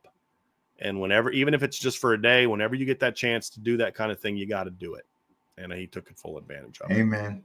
I'm sure that that private joint is pretty plush. So I'm sure he gets some sleep in between stops. Sure. Well, yeah. And there's also a dead period coming up this next month. So he'll still be on the road doing speaking engagements, but there'll be a lot more at home with the team stuff. So you grind knowing once we get to this date, we're going to be there. But I also think Marcus Freeman has always understood that he is the face of the program and he needs to be at the hockey games. He needs to be at I just am happy when he's there with his wife or there with a kid. Like I've seen him at different basketball games. Sometimes his daughter's there with him. Sometimes one of his sons is there with him. Sometimes times his wife is there with him. And then, of course, for this event at Royal Rumble, I think it was not all of his kids were there, but most of them were there. I think Vinny I didn't see Vinny there. He's probably had wrestling practice or something like that, And I don't think his youngest was there, but like a lot of them were there. But that's what you got to make time. And that's the hard thing to do in this business, man, is to make time for family, especially when you have as many kids as he has. And so it's good to see him doing those things because, you're doing your job, you're the face of the program, but you can also enjoy that moment with your kid. Yeah. And I'm glad, or with your wife, and hey, I got to go make an appearance here, but let's make it a date night and we'll go sit there courtside together. And, cause like there was one game recently where I'm like, it was him and then some other dude. And I'm just like, with all due respect to y'all fellas, Mrs. Freeman's winning the shoe game right now. Like Like, Oh, she's swaggy. Oh, like, she's swaggy. yeah. You talk about him having swag. Yeah. She's swaggy as well. But I peeped the person she game. But it's good that he's still doing that. And I hope he's also doing that in other instances, because that's the hardest thing to do as a head football coach, is to be a husband. And I failed at that, Sean, which is why part of the reason I got out of coaching is because I could not be the husband that my wife needed me to be and the coach that my players and my team needed me to be. I couldn't balance that. Some can do it better, but that's always when people have asked me before, do you pray for Marcus Freeman? I'm like, I do. It's never about football. It's that stuff. Yeah. It's about his walk. It's about his family. It's about, that I never, hey, let Marcus get this 5-star recruiter. Let Marcus win his football game. It's praying for him as a husband, praying for him as a father, praying for him as a believer. Those type of things are what, when I do lift him up in prayer, it's about that stuff. I don't care about the record. Yeah. If Marcus Freeman's a failure as a head football coach, but he's a wonderful father, that matters more to me than if he wins a championship and he's an absentee father. Right? Now you want to do both, but the one's always more important than the other. Yeah. I love it because coming off a national championship game, he's going even harder. Yeah. He's going even harder. And that, I think that shows a person that is confident in the discipline and what he has set as a foundation for that balance and structure. I think he's comfortable. I think he's comfortable. Yep. So that's it. So Sean, that's going to do it for our show, folks. If you are heading out of here, run over to IB Nation Sports Talk. They got started a few minutes ago. But good show, Sean. I didn't want to – we were originally going to pass the mailbag, but we had enough super chats that I felt like it was good to at least do that for a little bit. But fun conversation today. We'll be back next week. Going to have some more fun topics. We're going to start doing some breaking down in the 26 class on there. Maybe actually next week we may actually do let's make a decision now, Sean. We will do our 2025 class grades, you and I, together next week. Okay. Since the official signing day is the last signing day is this week. We'll do that next week. And then, of course, then we'll do of the 12 playoff teams from 2024, who's best positioned to make another run, who should take a step back. We'll have that discussion next week as well. And then we'll have a team topic somewhere in there as well. So definitely want to make sure you do that. Tomorrow, Trev and I are going to look at the Notre Dame defense. We're going to go live at 1:00. That's going to be fun. Wednesday, buy, sell, hold. Thursday, we have probably talk a little quarterback on Thursday. And then on Friday, of course, mailbag. So make sure you join us. So for Sean, I'm Brian. Hit that like on your way out, folks. Make sure you sign up for the message board at BoarsIrishBreakdown.com. Otherwise, we'll see you again here very soon on the Irish Breakdown Podcast.